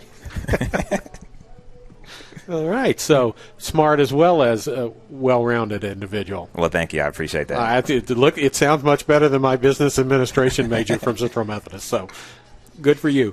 So tell us a little bit about what you've been doing since you've been here, because I know you hit the ground running here when you got here. The biggest thing is recruiting, just trying to change the culture. I believe there's 3 types of people in the world. You have your quitters, survivors, and thrivers. And so what we're trying to do here at Central Methodist, we're trying to thrive. I want to turn the program into a top 10 nationally ranked program, both on the men and women's side. So just getting that buy-in from the current student athletes, as well as bringing in, some talented student athletes that can help us accomplish that goal. Well, I know that President Drake is very motivated to have winning athletic programs, so you being in here is a compliment to you, because he's not going to hire somebody that's not going to come in and do a good job, and you've done a good job everywhere you've been before, because I'm looking at the numbers of all conference people and whatnot that you've done before. So you come in very well qualified, and we're happy to have you here. coming from Florida, North Carolina, all the places you've been, is mid-Missouri a culture shock for you? Yes, very, very much so. A city guy, so the first time I came out here, I was like, where am I? But so far, I really, really like it out here. The family atmosphere, environment, the people out here are great. So I feel at home, and I think, what we can do with the facilities and the support of Dr. Drake, Miss Wilson, our AD, I think we can be very, very good out here. And so I'm enjoying it. The weather is a little bit different, I will say that. But other than that, this feels like home. Yeah, 2 weeks ago you'd have been right at home when it was 84 degrees and the sun was beating down on everybody, right? Thursday it was 80 degrees out here, and now it's like 40. I'm like, man.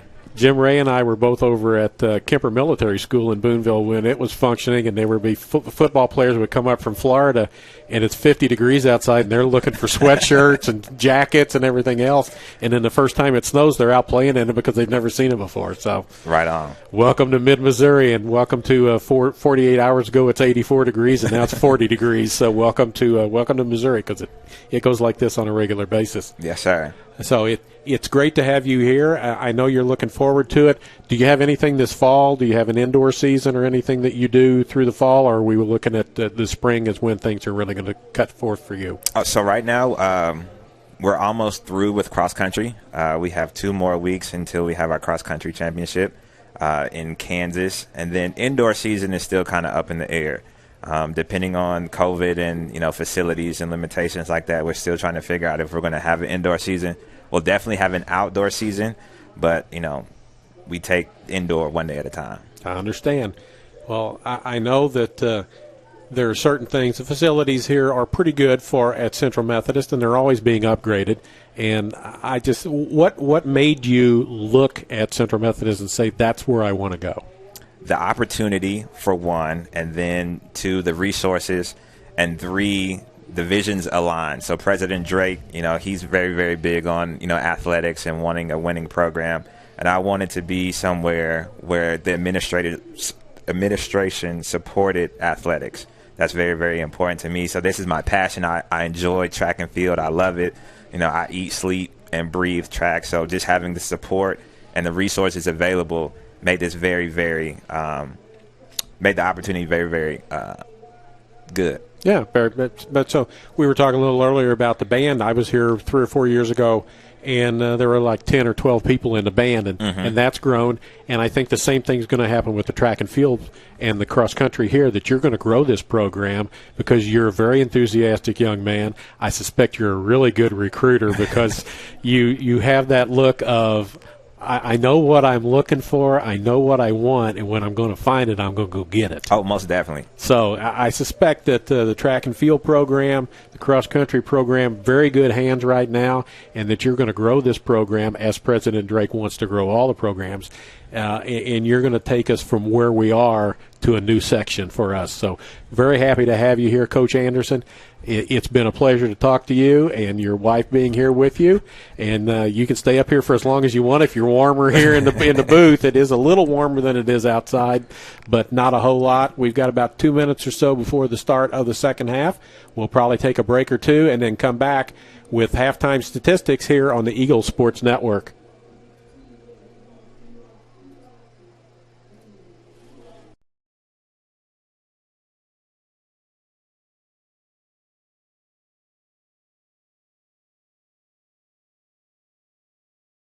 How do you become better prepared for today's job market? You choose a better way of learning. At Central Methodist University, we are proud to be one of the first to offer a new comprehensive digital approach to teaching and learning that changes everything. Introducing Digital U. Digital U, available only on the CMU campus in Fayette, transforms the entire learning experience. It's so much more than simply incorporating smart devices into the classroom. Utilizing technology to better engage students, Digital U offers enhanced, never-before-available learning. The technology of Digital U begins with iPads, which are provided at no cost by the university. Over time, fewer textbooks will be needed, which should mean lower cost for most students. At Digital U, students will learn in the same way in which they live, with the access and ease that only this level of technology can provide. And Digital U doesn't just transform the student experience. Faculty can use their devices for everything, allowing for more time and access to teach and guide their students. The Digital U program is made up of many advanced elements, including replacement of some traditional textbooks with e-books, incorporation of Apple TVs in the classroom, specialized new learning apps, the ability to attend class on their device while traveling for sports, music, and other CMU activities, improved communication and collaboration, greater faculty-student connection, and so much more. Digital U incorporates these dynamic digital experiences into the traditional classroom, and students come energized, engaged, and excited to learn. Digital U is not a replacement for traditional learning. It's an enhancement, providing new and greater ways of learning. At last, a connective traditional education that moves at the speed of the real world. Get more from your college experience with CMU's Digital U. Contact us today. CMU. Be more.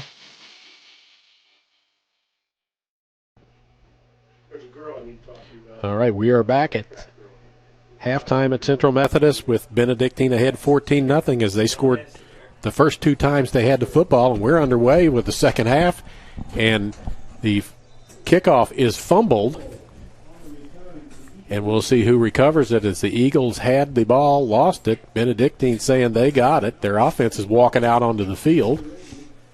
They're at the bottom of the pile looking, and they say Central's got it coming off the bottom, so last man off the bottom of the pile is Hill.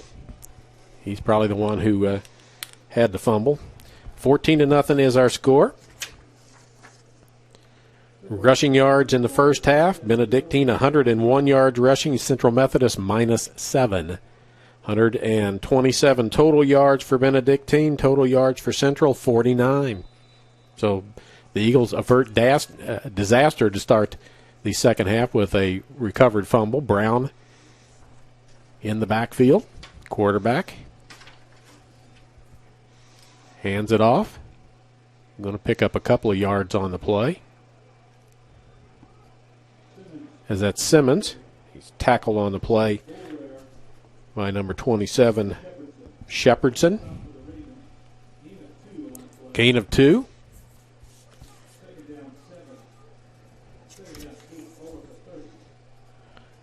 Time of possession, 18 minutes and 8 seconds for Benedictine, 11 minutes and 52, and Jim Ray said he thought it would be worse than that. Yeah, I really did. I was amazed it wasn't that much. We found out what a group of zebras are called too, Charlie. All right. Is it something we can say on the air? Taylor with a catch? It is. It's called a dazzle. Well, that seems oxymoronish here as calling officials dazzling. My good friend out in Colorado, Randy Kuntz, sent that to me via text here just a few minutes ago. I looked it up too, but we'll give Kuntz the credit on that, Charlie. All right, I appreciate that. We appreciate interaction with the fans. It will be third down and about 5 for the Eagles. Opening possession of the second half, down 14.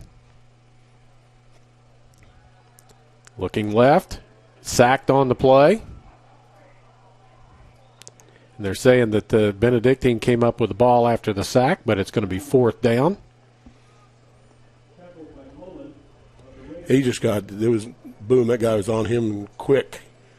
About a 2-second count. That was a sack given up by the right tackle. So a loss of 7 makes it fourth down and 14. Petrin into punt again. Benedictine backs off and rushes toward the line of scrimmage. Not seen that before, Charlie. 10 men. Rush. Petrin gets it away. It may have hit a Benedictine player. We'll soon see. I thought it did. A lot of people think it did, but they're saying it is Benedictine ball at the 48-yard line. And that's where they will start their first possession of the second half, and we'll see who the quarterback is, because early on it was Luke Leskowski, but he got sacked, went down, and went out of the ball game and had not returned. And he is not in right now. Nope, he's a little bit taller than Garrett Kettle is. That's his Kettle. Hands off to Mills. Well, they run hard, Charlie. They do. Mills, 15 carries, 56 yards in the first half. I would have thought his average was higher than that. But Well, he had a couple of plays where he didn't get anything, but he did have a long of 13, and he was instrumental in the first two drives that netted the 14 points of getting the ball in the end zone. they have shored up this defense from those first two drives.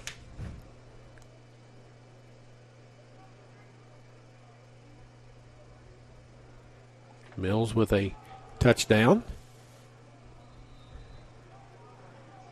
Bodies flying all over the place. That's Hernandez on that tackle, I believe.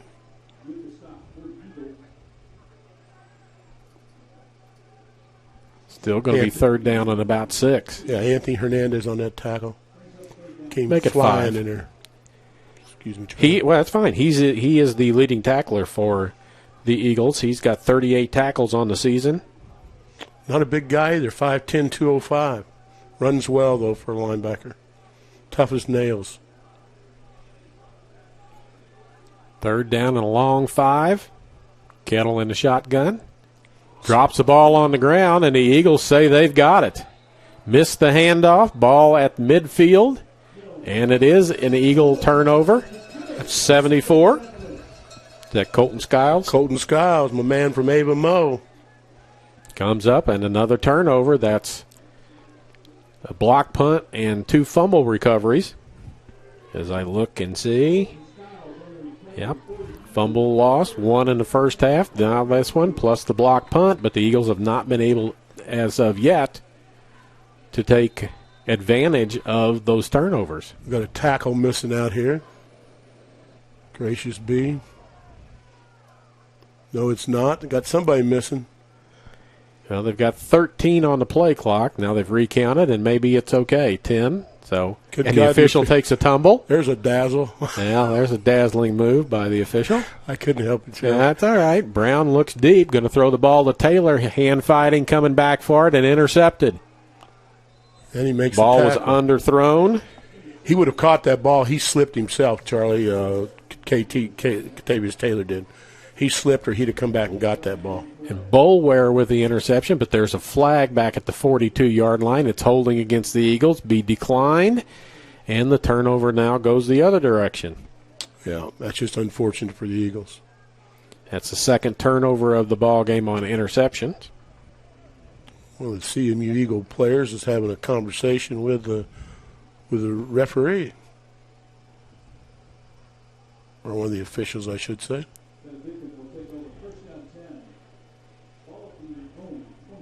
We haven't capitalized on any of their turnovers, Charlie. We have not. We got the ball inside the 10-yard line on a block punt.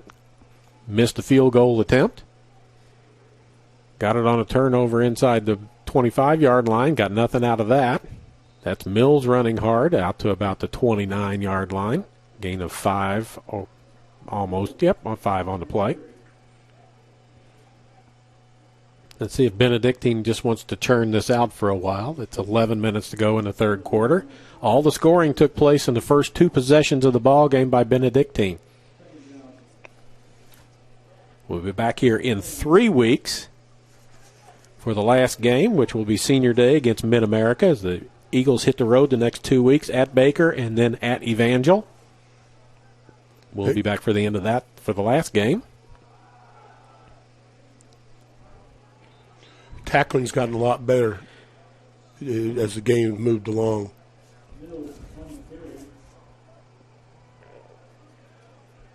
Brings up a third down. Mills on the carry.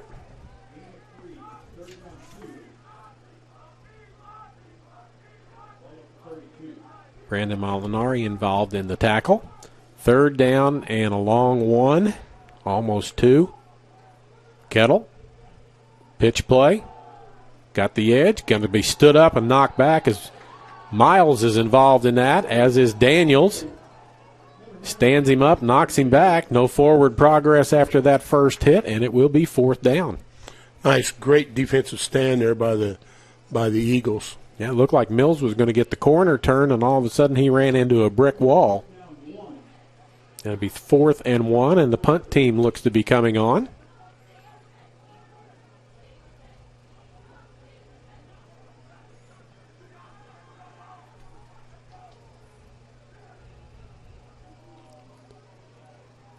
This is Heinrich. He's also the punter. He's the place kicker. Both teams got place kicker and punters the same, unusual.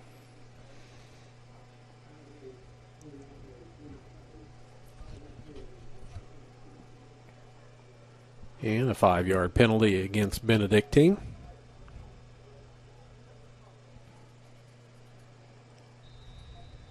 Make it 4th down and 6, so now if the Eagles were to jump offside, it will not be a first down. Hill standing at his own 30. Rush comes through. Punt gets away. Hill going to catch it. Cuts back up the middle. Now he's going to try and go left, and he's going to be knocked down around the 38-yard line. He should have stayed in his first direction. He got more yardage. The wall was set up to the left, but he couldn't get to that wall. Joshua Morris involved with the tackle. So it'll go over to the Eagles. 9:02 to go here in quarter number 3.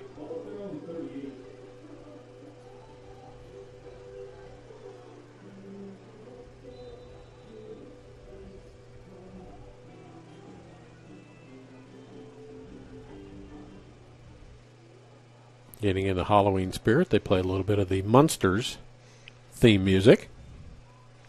Brown quarterback keep. Pick up a couple of yards. Tried to check for some scores around the heart. Nothing showing yet. A little early, is it? Apparently. Or they don't update until after the game's over with. 2:39. We're scooting right along in this ball game.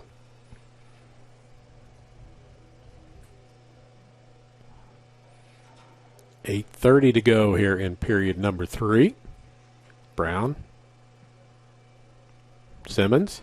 Outside little screen. A quick pass to Hill. That's a few, Charlie, but not very many. Well, it was more than what he was going to get originally because he was hit about the line of scrimmage, and he managed to pick up about 3 or 4 yards on the play. Need a drive here is what we need.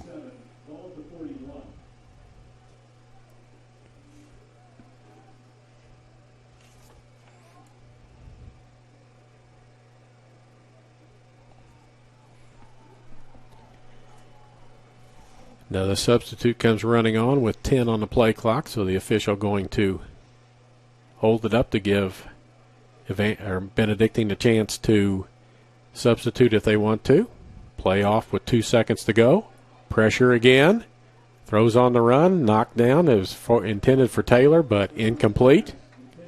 He's just gotten pressure on him all day back there. He just can't, not enough time for him to do anything. Got an offensive lineman down on the field. Took a couple of steps, sat down, and waved for the crew to come out. I think that's Trenton Byers. It is. He's trying to stand up. So I don't know if that was just maybe a cramp. Limping off a little bit, but under his own power. And it'll be 4th down for the Eagles. They don't manage to hang on to the ball too long. A couple of incomplete passes. 7:31 to go. Petrin in to punt.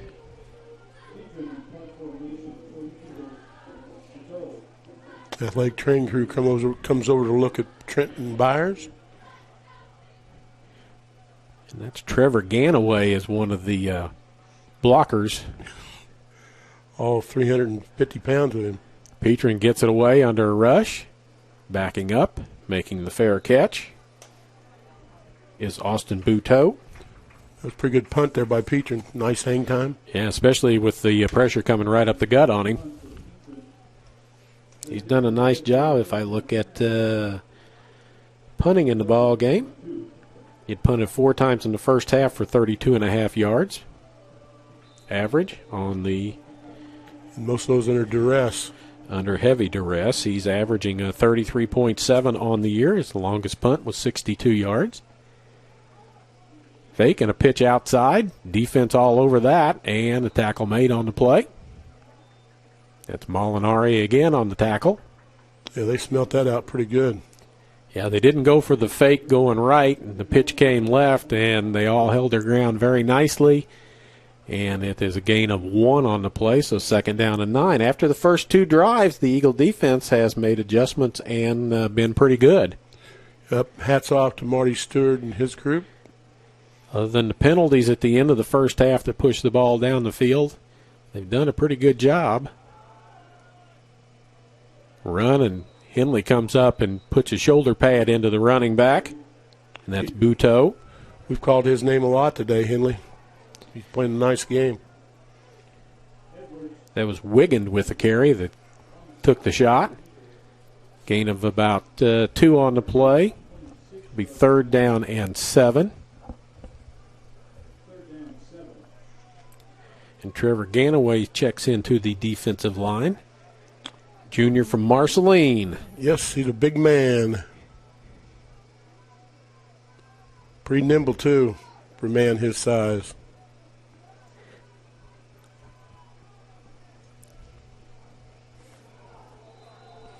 I think we have Ravens jump, don't we, Charlie? It's what it looks like. Everybody's going to point at everybody else, but the Ravens are about walking backwards, so that's a pretty good indication that they did something wrong. Because normally with all that, everybody points at everybody else and said they caused me to jump or they did it first or whatever. Not this time. This time they just backed up. So 3rd down and 11 now as Kettle brings them out. 1 running back. Hit and blown up at the 25-yard line, 26-yard line. Eagle defense has started laying the lumber a little bit to the running backs from Benedictine. Yeah, they have. I've been impressed with them. It'll be 4th down, and it'll be a long 6. Hill back again. We just need to get on the scoreboard, Charlie. We need a break of some sort. We need a big play, somebody to break a couple of tackles. Maybe that will be Hill on this punt return.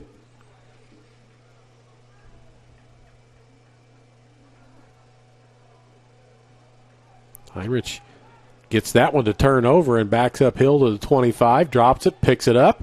He's out-kicked his coverage, and Hill's going to run it back. And he makes one miss, and he's out to the 41-yard line. Good field position again. CMU can't complain about their field position at all.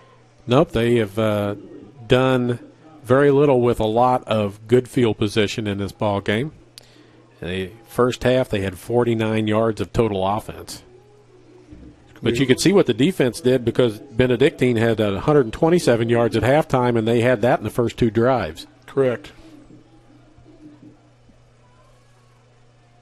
Brown. There's an offside, free play coming. Throw the ball deep, young man, and hope for something good to happen. Throws it deep. Going to get another flag for interference? No, we are not, but it's a free play. It'll be 1st and 5. Corey Luke,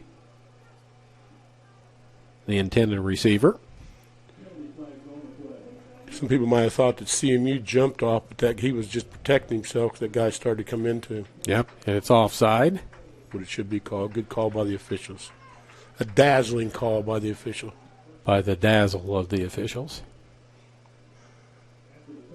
Eagles look to the sideline. It's 1st and 5 as that was a free play.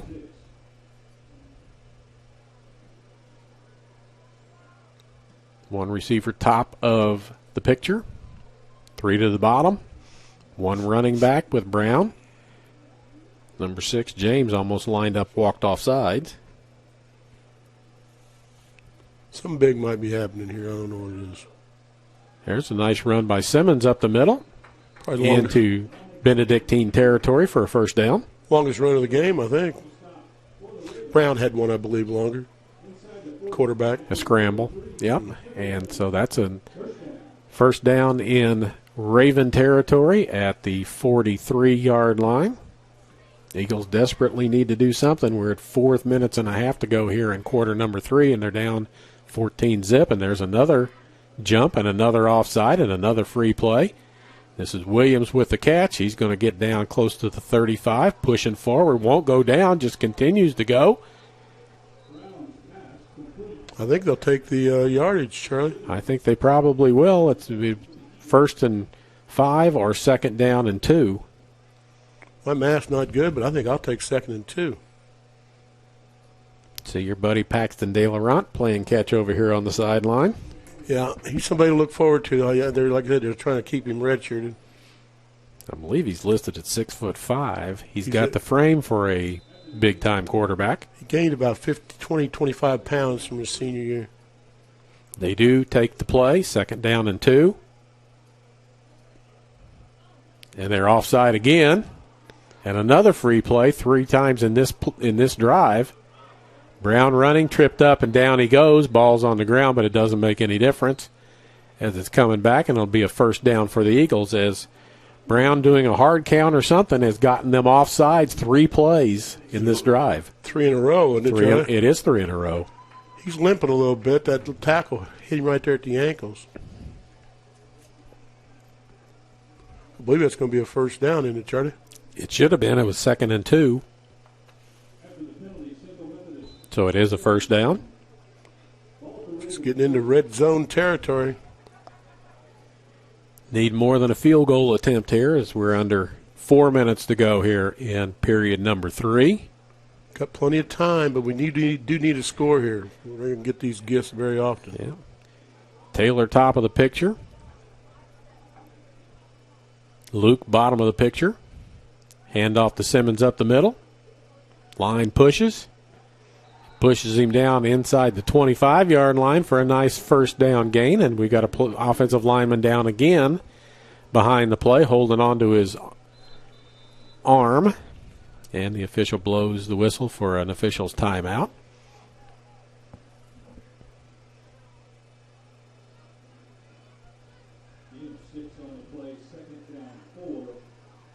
Let's see, a gain of 6 looks almost like 7 to me. Go with the 7, Charlie. We got a cut or what there? He's coming out, though, I can tell you that much. Well, they had to stop it, so he's got to come out for one play while they try and figure out what to do.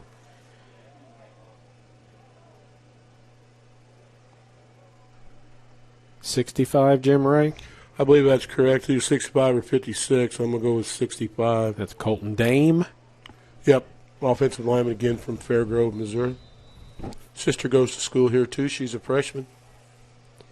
Whistle blows, clock starts, 25-second clock running as the Eagles come back out from standing on the sideline while their injured player came off.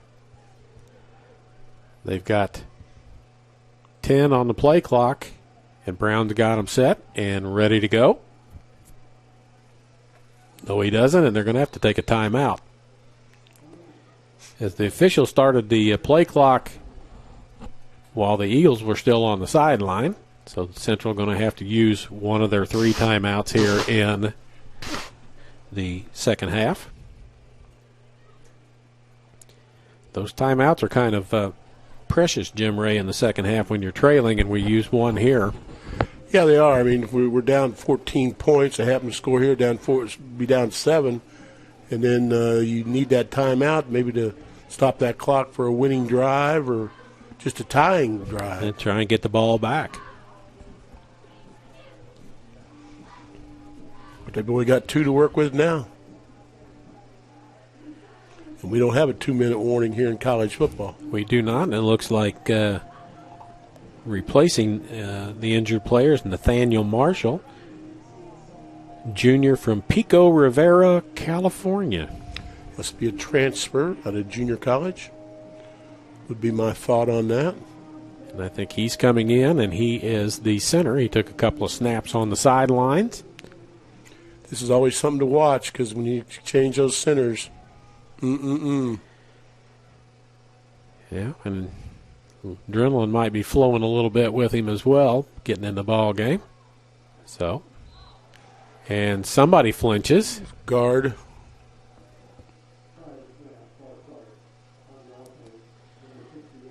So 2nd and 3 now becomes 2nd down and 8. As Trenton Byers, sing his praises, I might as well say he's the one that moved from Pierce City, Missouri. Junior. Penalties have been an issue for Central. They had 5 in the first half, totaling 76 yards, so they're majors. Brown, outside, overthrown. He was open, too. Corey Luke, and he had number 22, Tyler Tierney, sizing him up. If he had caught it, Tierney was going to deliver a pretty good size hit. But he was open. He could have maybe snuck in there for a TD. Now it's 3rd down and 8.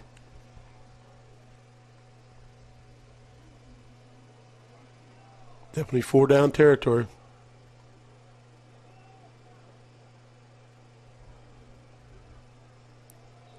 Left tackle moved. And another penalty, another illegal procedure penalty. Now he's got his own guys jumping. Yeah, he's had them offsides. He's had Benedictine's defense offside 3 plays in a row, and here in the 2 of the last 3 plays, his offensive line has moved.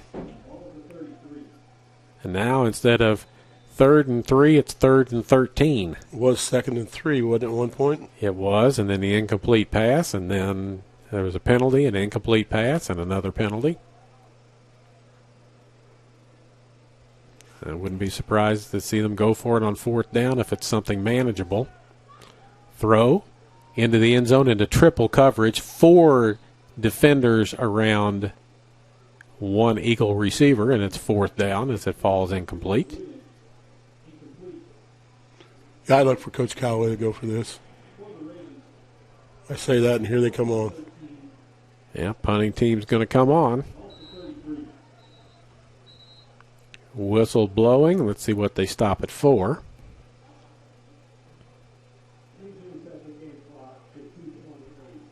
.228. We want to put 10 seconds back on the game clock.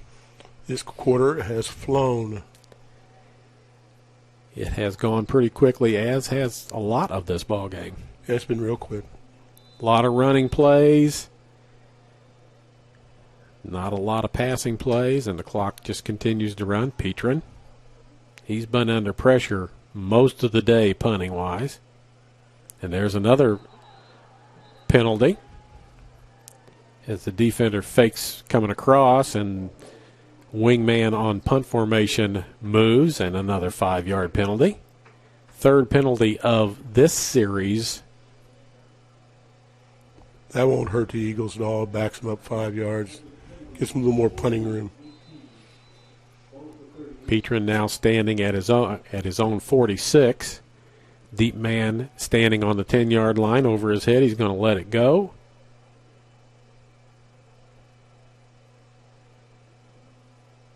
Good snap. Step to the right. Kicks it. It's going to land and bounce backwards, and it does, and it's outside.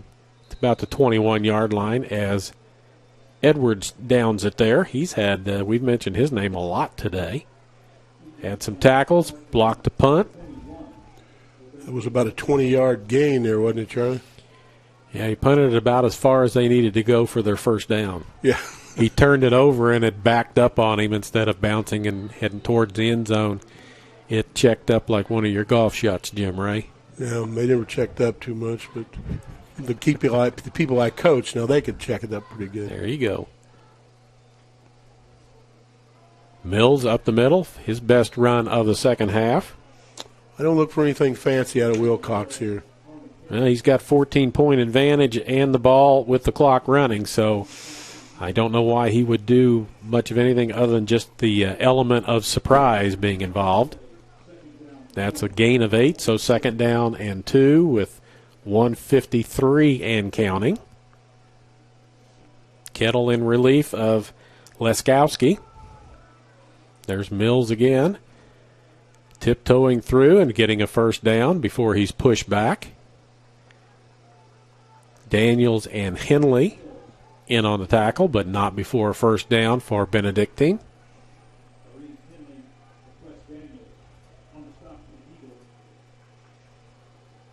It's one of their first big runs on first down that time. They got picked up 8 yards. Yeah, that's one of the better plays that they've had running the ball since the first quarter.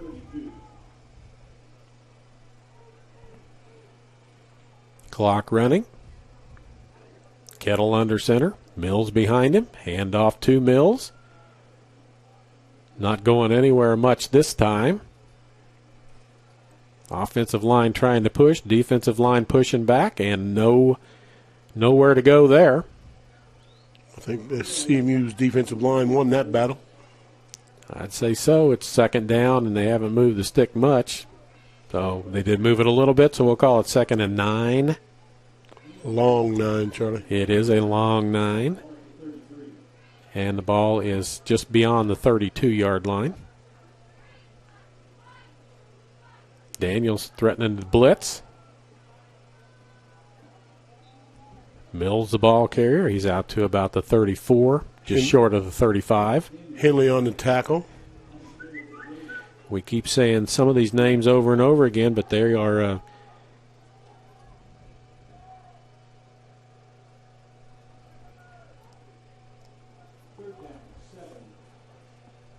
It's gotten warmer, Charlie. 44 degrees here in Fayette. I'm telling you, it's almost balmy now, thinking about taking off the extra 3 layers of coats and stuff and getting down to some short-sleeve shirt weather. You do that, Charlie. Yeah, I know. You watch me. I'm not going to. Wiggin the ball carrier, and that could be the last play of this third quarter as we're down to 6 seconds to go. 14-0, just as it was at the end of the first period. We'll stay here and let you see if watch the dance team, and we'll continue to cover the ball game as we go to the fourth quarter. 14-0 in favor of the Ravens. They scored the first time they had the ball, went 55 yards for a score. Second time they got the ball, they went 64 yards for a score, and it looked like it was going to be a wide-open ball game, and since then, not much has happened. No, they've completely thwarted their offense, and CMU's had the opportunity to score. They just haven't. They've had three turnovers. Yeah, they had a block punt inside the 10-yard line, couldn't score. Got a fumble inside the 25-yard line and couldn't score. They've had the ball in plus territory, plus field position on several occasions, and just have not been able to get the ball into the end zone. They had a fumble on a handoff, too. So it's fourth down, and Heinrich is in to punt. Hill standing back around his own 20. Punts away, low spinner. Hill's going to pick it up and run with it. Why not?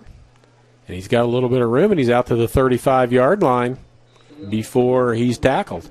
He is a gambler, man. He's treacherous. We have watched him do that more than once.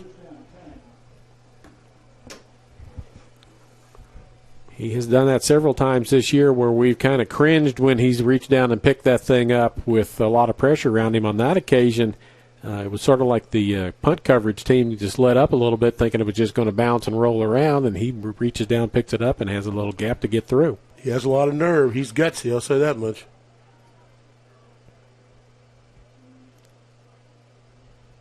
Brown looks right, throws short. Williams with the catch, gain of about 3, maybe 4 on the play, but it's still plus yardage on a first down play. They have shut down Catavius Taylor completely. Yes, they have. They have been running extra bodies his direction. Now looks like he's got one-on-one coverage out here right now because there's no safety on this side. Maybe I can wake up that sleeping giant. Please do. He's got a safety over the top. They got a one-high safety look here. Brown flushed, going to run it. He's got enough for slides for a first down. Wow, what a terrible spot. Byers back in there, still limping a little bit, but back in the lineup. And they don't give him a first down. We said move it once, but he's I told you that was a terrible spot on that.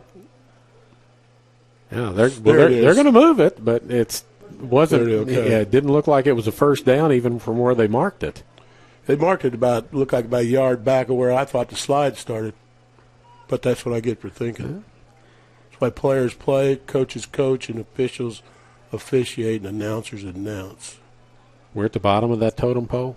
Yes, sir. We're below the dazzle of the officials. Brown flushed out, going to head left, turns the corner, going to get out of bounds as he's being chased by Connor Walker. But it's enough for another first down. Yeah, nice scramble there by Brown. He just, boom, it opened up to the left, and away he went. Yeah, he did not hesitate that time looking for somebody to throw to. He put the ball in his arm and took off.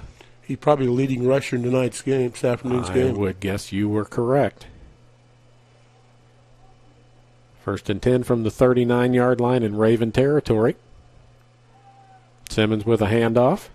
Had a little bit of a crease, but just couldn't get through there as Brett Shepherdson makes the tackle. Yeah, he broke out one more tackle. He had some daylight ahead of him. I don't think he made it to the pay dirt, but he had daylight ahead of him. Keon Bass checks into the ball game. He's going to line up as a tight end on the right side.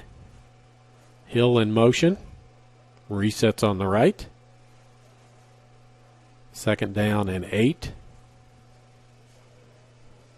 10 on the play clock.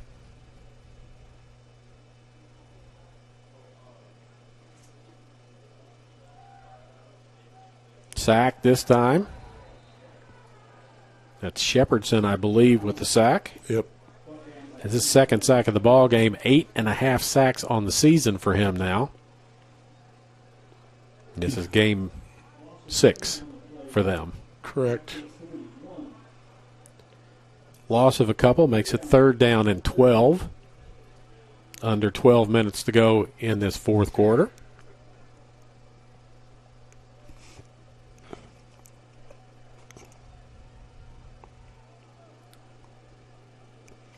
Big third down play here, Charlie. Got to get some yards. There's a hold. Nothing called, but a sack on the play. As Shepherdson in there again, but at the bottom of that pile getting up.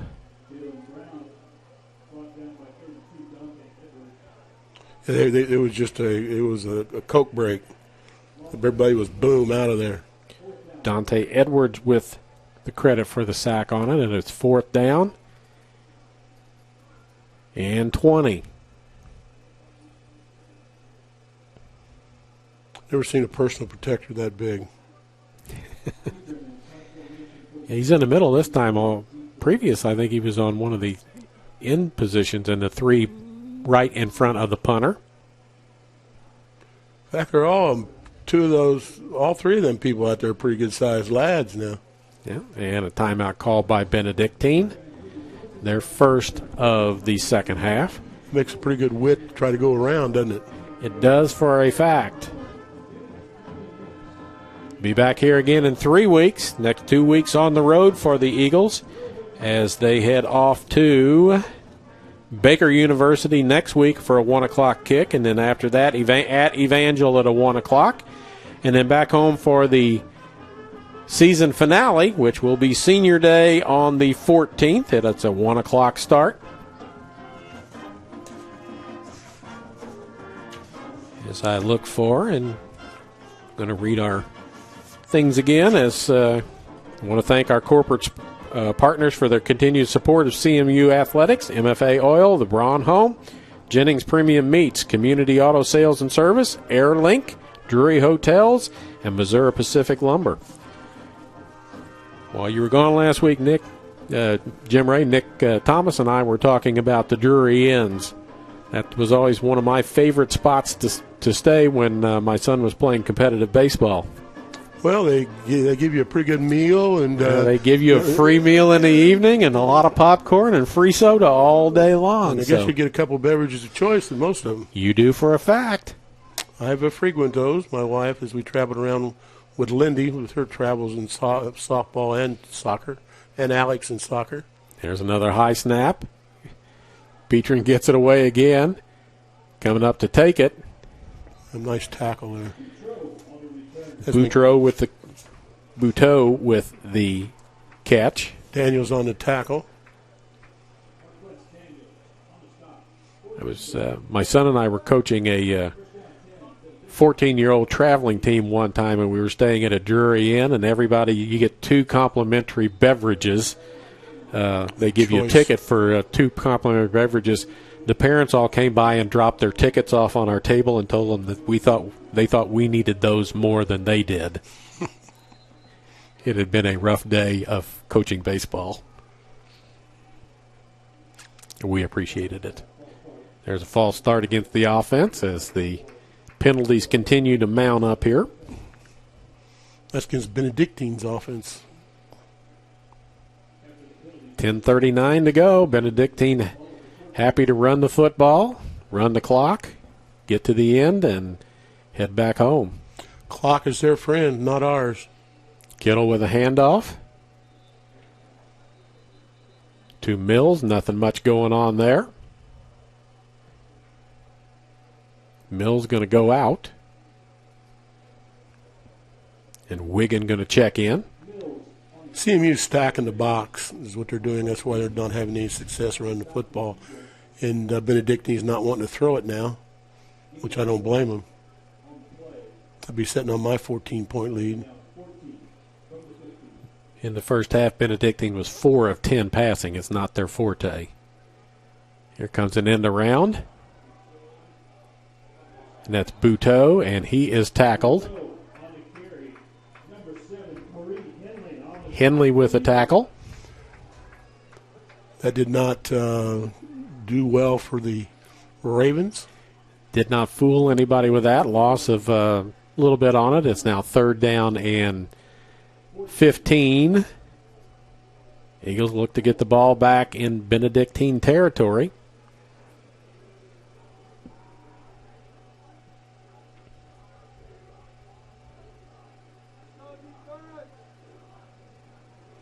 Might see a pass here, Charlie. They're going to run it.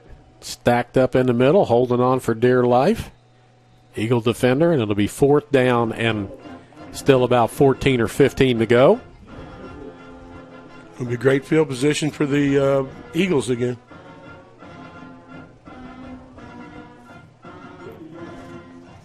Maybe just bust one here for a little return for a touchdown. They need a spark of some sort.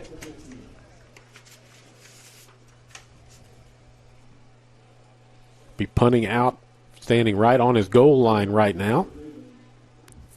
Heinrich. Hill seems awful deep. He does for a fact, standing at his own 40. Punts away, but he's just he's about 10 yards too far, and it's going to bounce, and he's going to pick it up and go again, and there's a block in the back. Nothing called.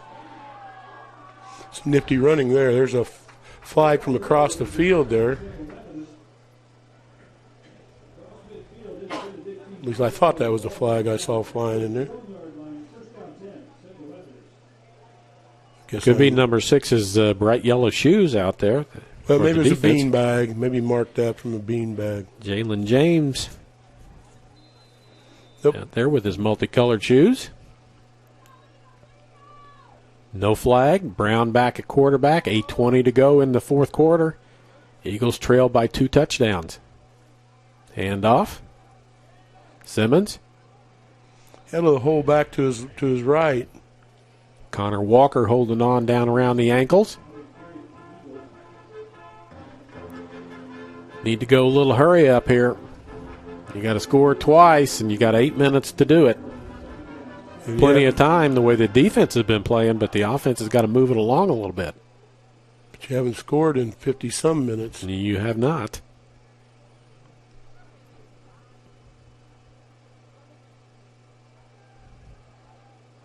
Underneath, short, incomplete to Hards.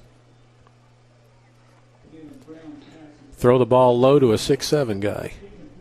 Makes it a little tough for him to catch it. Yep, but you don't want him to get stretched out either and get broken half. 3rd down.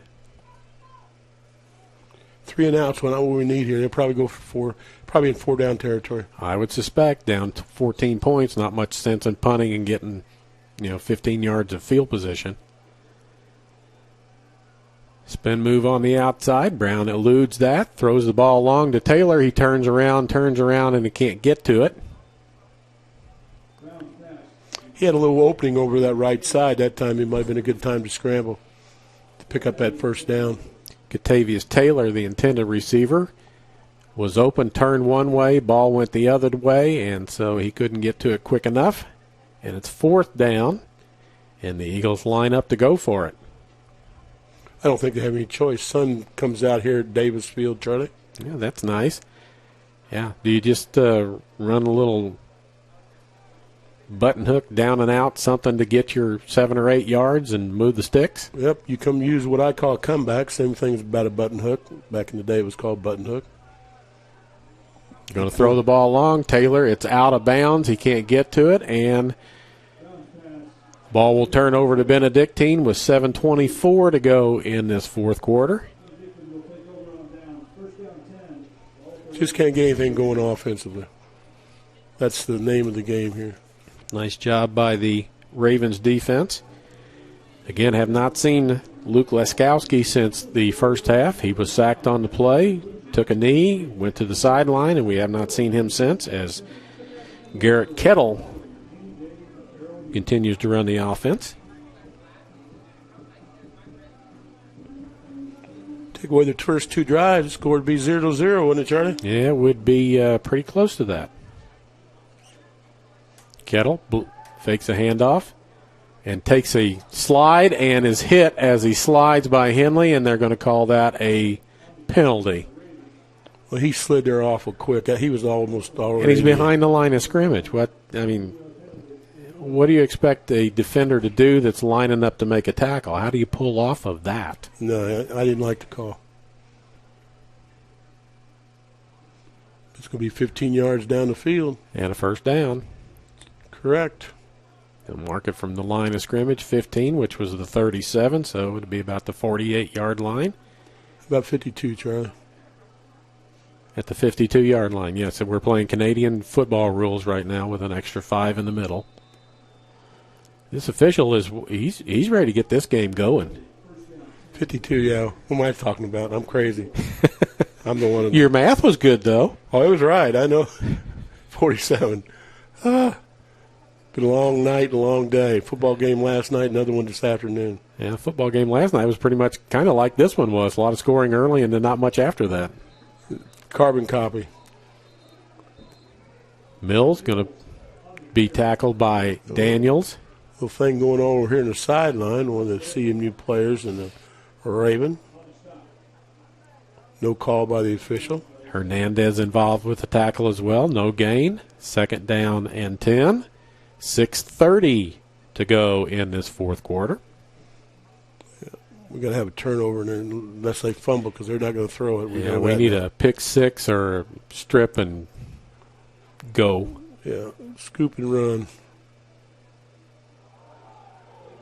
And there's a big hit by Molinari. Big hit. In the backfield, that's Maddox, rather. Jory Maddox. 47, yeah.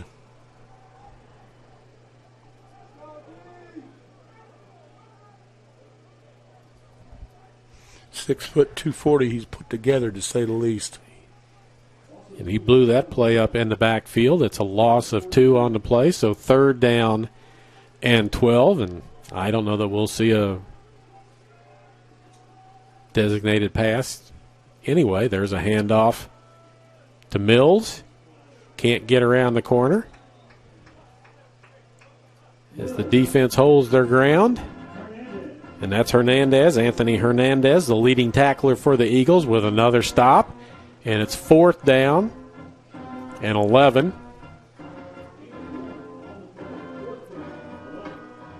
We're going to be under 5 minutes before this ball is punted.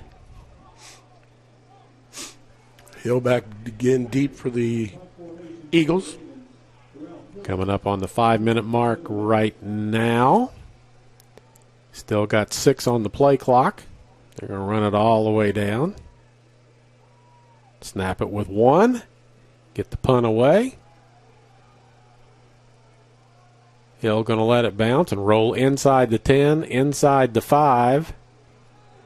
Jim Ray, you pointed it out the last time. He's about 10 yards too deep. I think he was doing it earlier until he could take the bounce. I think he probably was doing that as well. Read a couple of our ads for our sponsors. AirLink Rural Broadband is your local wireless and fiber internet provider, family owned and operated with coverage options in Sheraton, Howard, Saline, and surrounding counties. Interested in wireless or fiber service? Visit us at airlink123.com for information on all your internet needs. Eagles backed way up, 4:41 to go in the fourth quarter. What could be left in the ball game? Big play is going to have to take place for the Eagles to get back into this, and it's going to have to come in a hurry. Big hurry. Brown in the end zone. Tackled in the end zone for a safety. Hope they're going to get 2 points this second half. Yeah. Make it 16. It's still a 2-possession game, but makes it a little tougher. Community Auto Sales and Service is a one-stop shop for all your automotive needs, from brakes, tires, and oil changes to front-end alignments, engine repair, batteries, and state inspections. They have everything and can do anything to keep you on the road safely. They are proud supporters of Eagle Athletics, as are MFA Oil, the Braun Home, Jennings Premium Meats, Community Auto Sales and Service, AirLink, Drury Hotels, and Missouri Pacific Lumber. Thank them for all of this. Again, we'll be back here in 3 weeks for the season finale, and I will be on the air next Friday afternoon, 4 o'clock game, as the men's basketball team. The Eagles will be kicking off their basketball season next Friday afternoon, and I'll have that call for you here on the Eagle Sports Network. They're ranked 7th, Charlie, in the Hart. The men are. The women are ranked 2nd in the Hart in the preseason poll. Women ranked 17th nationally. Petrin punts it, and it goes out of bounds. Bryce Walker tries to catch it on the sideline. To no avail. Petrin looks like that's not what I meant to do. And they're walking it up to see where they're going to end up spotting this. And it looks like around the 48-yard line. Nope. Looks like right at midfield. You can take it there or take a penalty. I think I'd take it on the 50.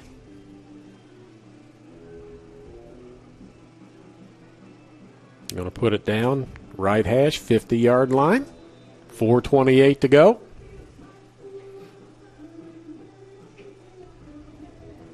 As Kettle will come back out. Steady diet of running here. You would think so. There's no doubt in my mind. I don't know why you would do anything else. 4 on the play clock as they have to hurry. Mills.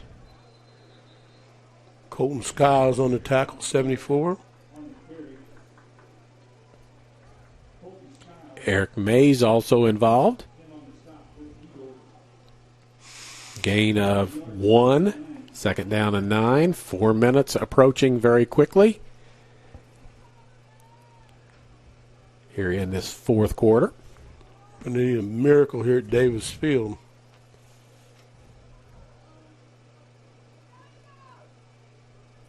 This is a bootleg, flag down, 2 flags down, quarterback slides, loss of a couple of yards. But we've got 2 flags down right at midfield. Referee threw 1. He's asking what the call was on the other one. Could be holding on one of them, but I don't know what the other one is. That could be the same play, and they both saw it because they've got the flags laying right next to each other. That's what I'd have done. Hell, we need the ball. Yep, no reason to run another 35 seconds off the clock. 3:47 to go, so the holding penalty is declined. It's 3rd down and 13, and the clock will start now.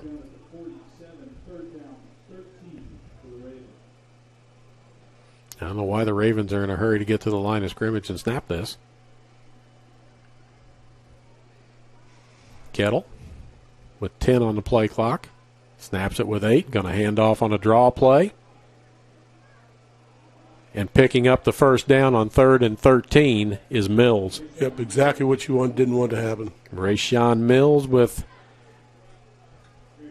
they needed 13. They got 13. And the clock winds at 3:17 to go in the ball game. Just got too much for its victory formation.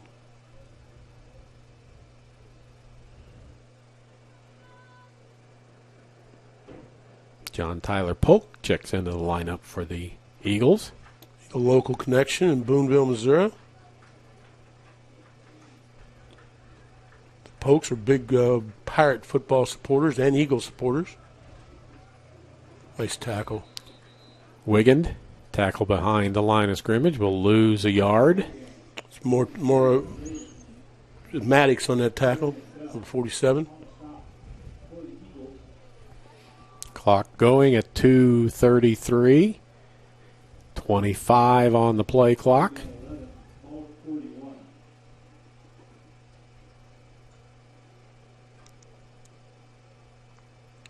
CMU's got one timeout left, Charlie.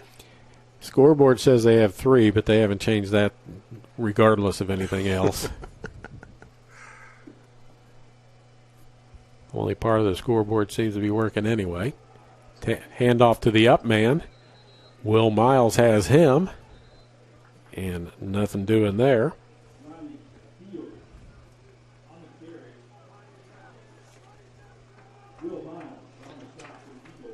Riley Akiu, the ball carrier. No gain. A gain of almost a yard, so it's back to 3rd and 10 with 1:42 to go. Yep, we'll be lucky to get the ball back. Yeah, if there's timeouts to be had left, they'll be using them soon. They just converted a 3rd and 13. Now they've got a 3rd and 10. Draw play up the middle, just like the last time. Tackle close to, the ball's out, and an Eagle has it, and there's a flag comes flying at the end of it. Player out there for Benedictine without a helmet. Lineman, just about the biggest guy on the field. Be kind of hard to miss him. Hey, big boy. Whistle blows. Another turnover, 3rd fumble of the ball game to go along with a block punt. John Copran was the man with the helmet off, number 73.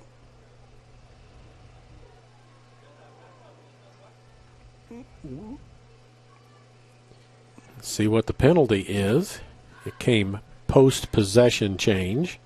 We're having another dazzle meeting out there. Yeah, we are, and they keep sending players away. Back up and let us talk about it. There's 4 in there. 3 and 4. There are 4 officials in talking about it. And the defense looks like it's getting ready to come back on the field for the Eagles. But that penalty flag was thrown after the fumble was recovered and being advanced, so I don't know how that would go back to the offense. Unless there's more than one penalty on the play, and one of them was before.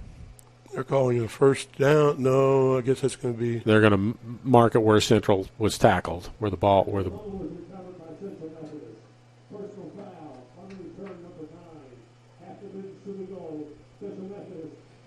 After the fumble recovery, a personal foul is called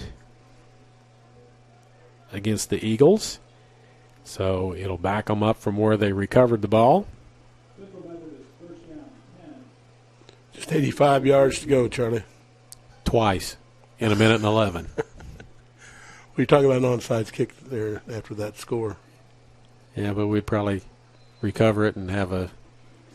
If you can look for any solace here, Charlie, is that they've been beaten by these guys 50-something to or 70-something or 60-something the last 3 years, and this year it's a 16-0 ball game. And there's Catavius Taylor finally with a catch, breaks a couple of tackles, gets out to the 34-yard line. We're able to play with the Benedictines right now, Charlie. That's what I'm trying to say. Yeah, the improvement has been noticeable. 1 minute to go here in the fourth quarter. This coaching staff's done a nice job of resurrecting a program that was in a little bit of, let's say, disarray. Taylor with another catch. Wish we could have found these throws earlier. Yeah, they're marking. This official on the sidelines marking it at 49-yard line. Now they move it forward. The official out in the field marked it back on the other side of midfield. He was about 1.5 yards off of where to mark it. He was at the CMU 49. Yeah, he heard 49 and was dyslexic. Went the other direction. I have that trouble every once in a while, Charlie. We all do, Jim Ray.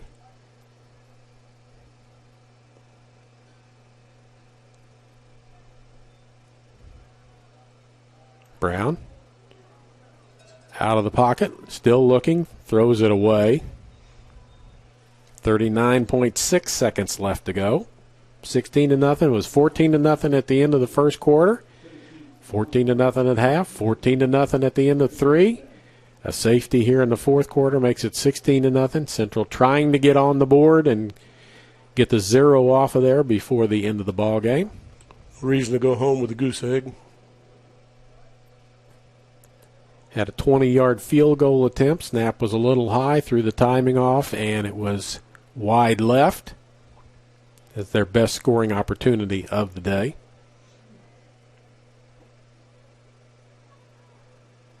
Brown going to be sacked again. Hasn't had a lot of time to throw the ball today. He has not had much time. 32, Dante Edwards with the sack. Clock running at 23. Third down and 16. And this could be the last play of this ball game. A handoff to Simmons, and that will do it, barring a timeout. Double, triple zeros on the board. And that is your ball game. 16-0 is your final score. Coaching staff telling their players to get off the field. Taylor out with a couple of Benedictine players, and now we're going to get a scrum going, and now we've got problems. You got fists thrown. Looks like it's coming from the Benedictine side, from what I see. Well, officials back in there to restore order. Yeah, there's 4 Benedictine players in a sea of Eagle players, and they're being drug out of there by their teammates and told to get off the field. The coaching staff holding back the rest of the Benedictine players, doing a nice job. There's another one there. Yeah, that's Wilcox out there. Yeah, he's out there telling his players to get over and get out of there. There's still one more there trying to stay around there. I can't understand that. He's looking for something. He lost a piece of equipment of some sort. Ear hole pad. So finally the teams are separated. The Eagles headed toward their locker room. Benedictine going to stay out on the field. And there's no love lost here. I'm sure of that. I'm sure the seniors for Central know what it's been like the last 3 years playing this bunch. And I'm not saying bunch in a bad way. Benedictine. They have dominated the Eagles over the last few years. 16-0 is not an embarrassment by any stretch of the imagination in this ball game. Eagle defense played very well. The Eagle offense just could not get untracked, and when they did get an opportunity, just couldn't punch the ball into the end zone. No, that's it in a nutshell, Charlie. No offense, a pretty good defense. I thought Marty Stewart and the boys did a great job there on the defensive side once they figured that first couple series out, and they did a magnificent job, I thought. Yeah, it was a very well-played ball game. It got chippy at times with personal foul penalties and unsportsmanlike conduct penalties and all of that, but you kind of expect that with Central having been beaten pretty badly over the last few years by Benedictine. This time it's a lot closer ball game, a lot more competitive, and it turns out sometimes to be a chippy little ball game when you play better than the other team thinks you should. What I'm trying to say here is I believe Central Methodist has turned the corner, and they know that now that they belong and they can play with the Benedictines. We'll know next week again when they go play Baker next week. That's another top of the echelon teams in the heart of America. In fact, the Southern Division of that's really, really tough. Benedictine, Baker, Mid-American Nazarene's not very good this year, but they have been in the past, as with Missouri Valley. So it's a tough part of that division. In North, a couple teams up there, pretty good ball teams. Of course, Grandview's ranked second in the nation in the polls. Right. Well, and Jim Ray, we came on saying that, when Central starts well, they tend to play well. When they start poorly, they tend to play poorly. They started poorly today, but they played well in the final analysis of all this. Looking at the post-game, the total stats of the game, 186 yards of total offense for Benedictine. That held them. That's 130 yards below their average. Correct. So that's great. 120 yards for Central. They had 49 yards at halftime. So time of possession, almost a 6-minute advantage, 8-minute advantage for Benedictine, 34:01 to 25:59. So the Eagles did well turnover-wise. Benedictine lost 3 fumbles, had a punt block. Central had 2 interceptions and for their turnovers in the ball game. But all things considered, the way it started out, it could very well have been another one of those 40 or 50-point ball games like we have seen in the past. But the Eagle defense rallied, stopped it at that point in time, held them scoreless for the second and third quarter and part of the fourth. And the only score in the fourth quarter was the safety. So Eagle defense did well. The offense just could not get it going today at all. So that'll do it from Davis Field. Final score 16-0 in favor of Benedictine. We'll be back in 3 weeks for the Senior Day festivities when Mid-American Nazarene will come to town Friday afternoon next week.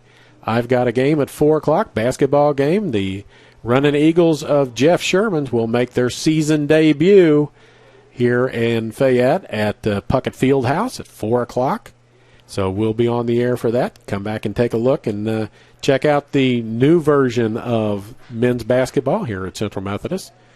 For Tristan Borelli, our producer on site, thanks for his great work here.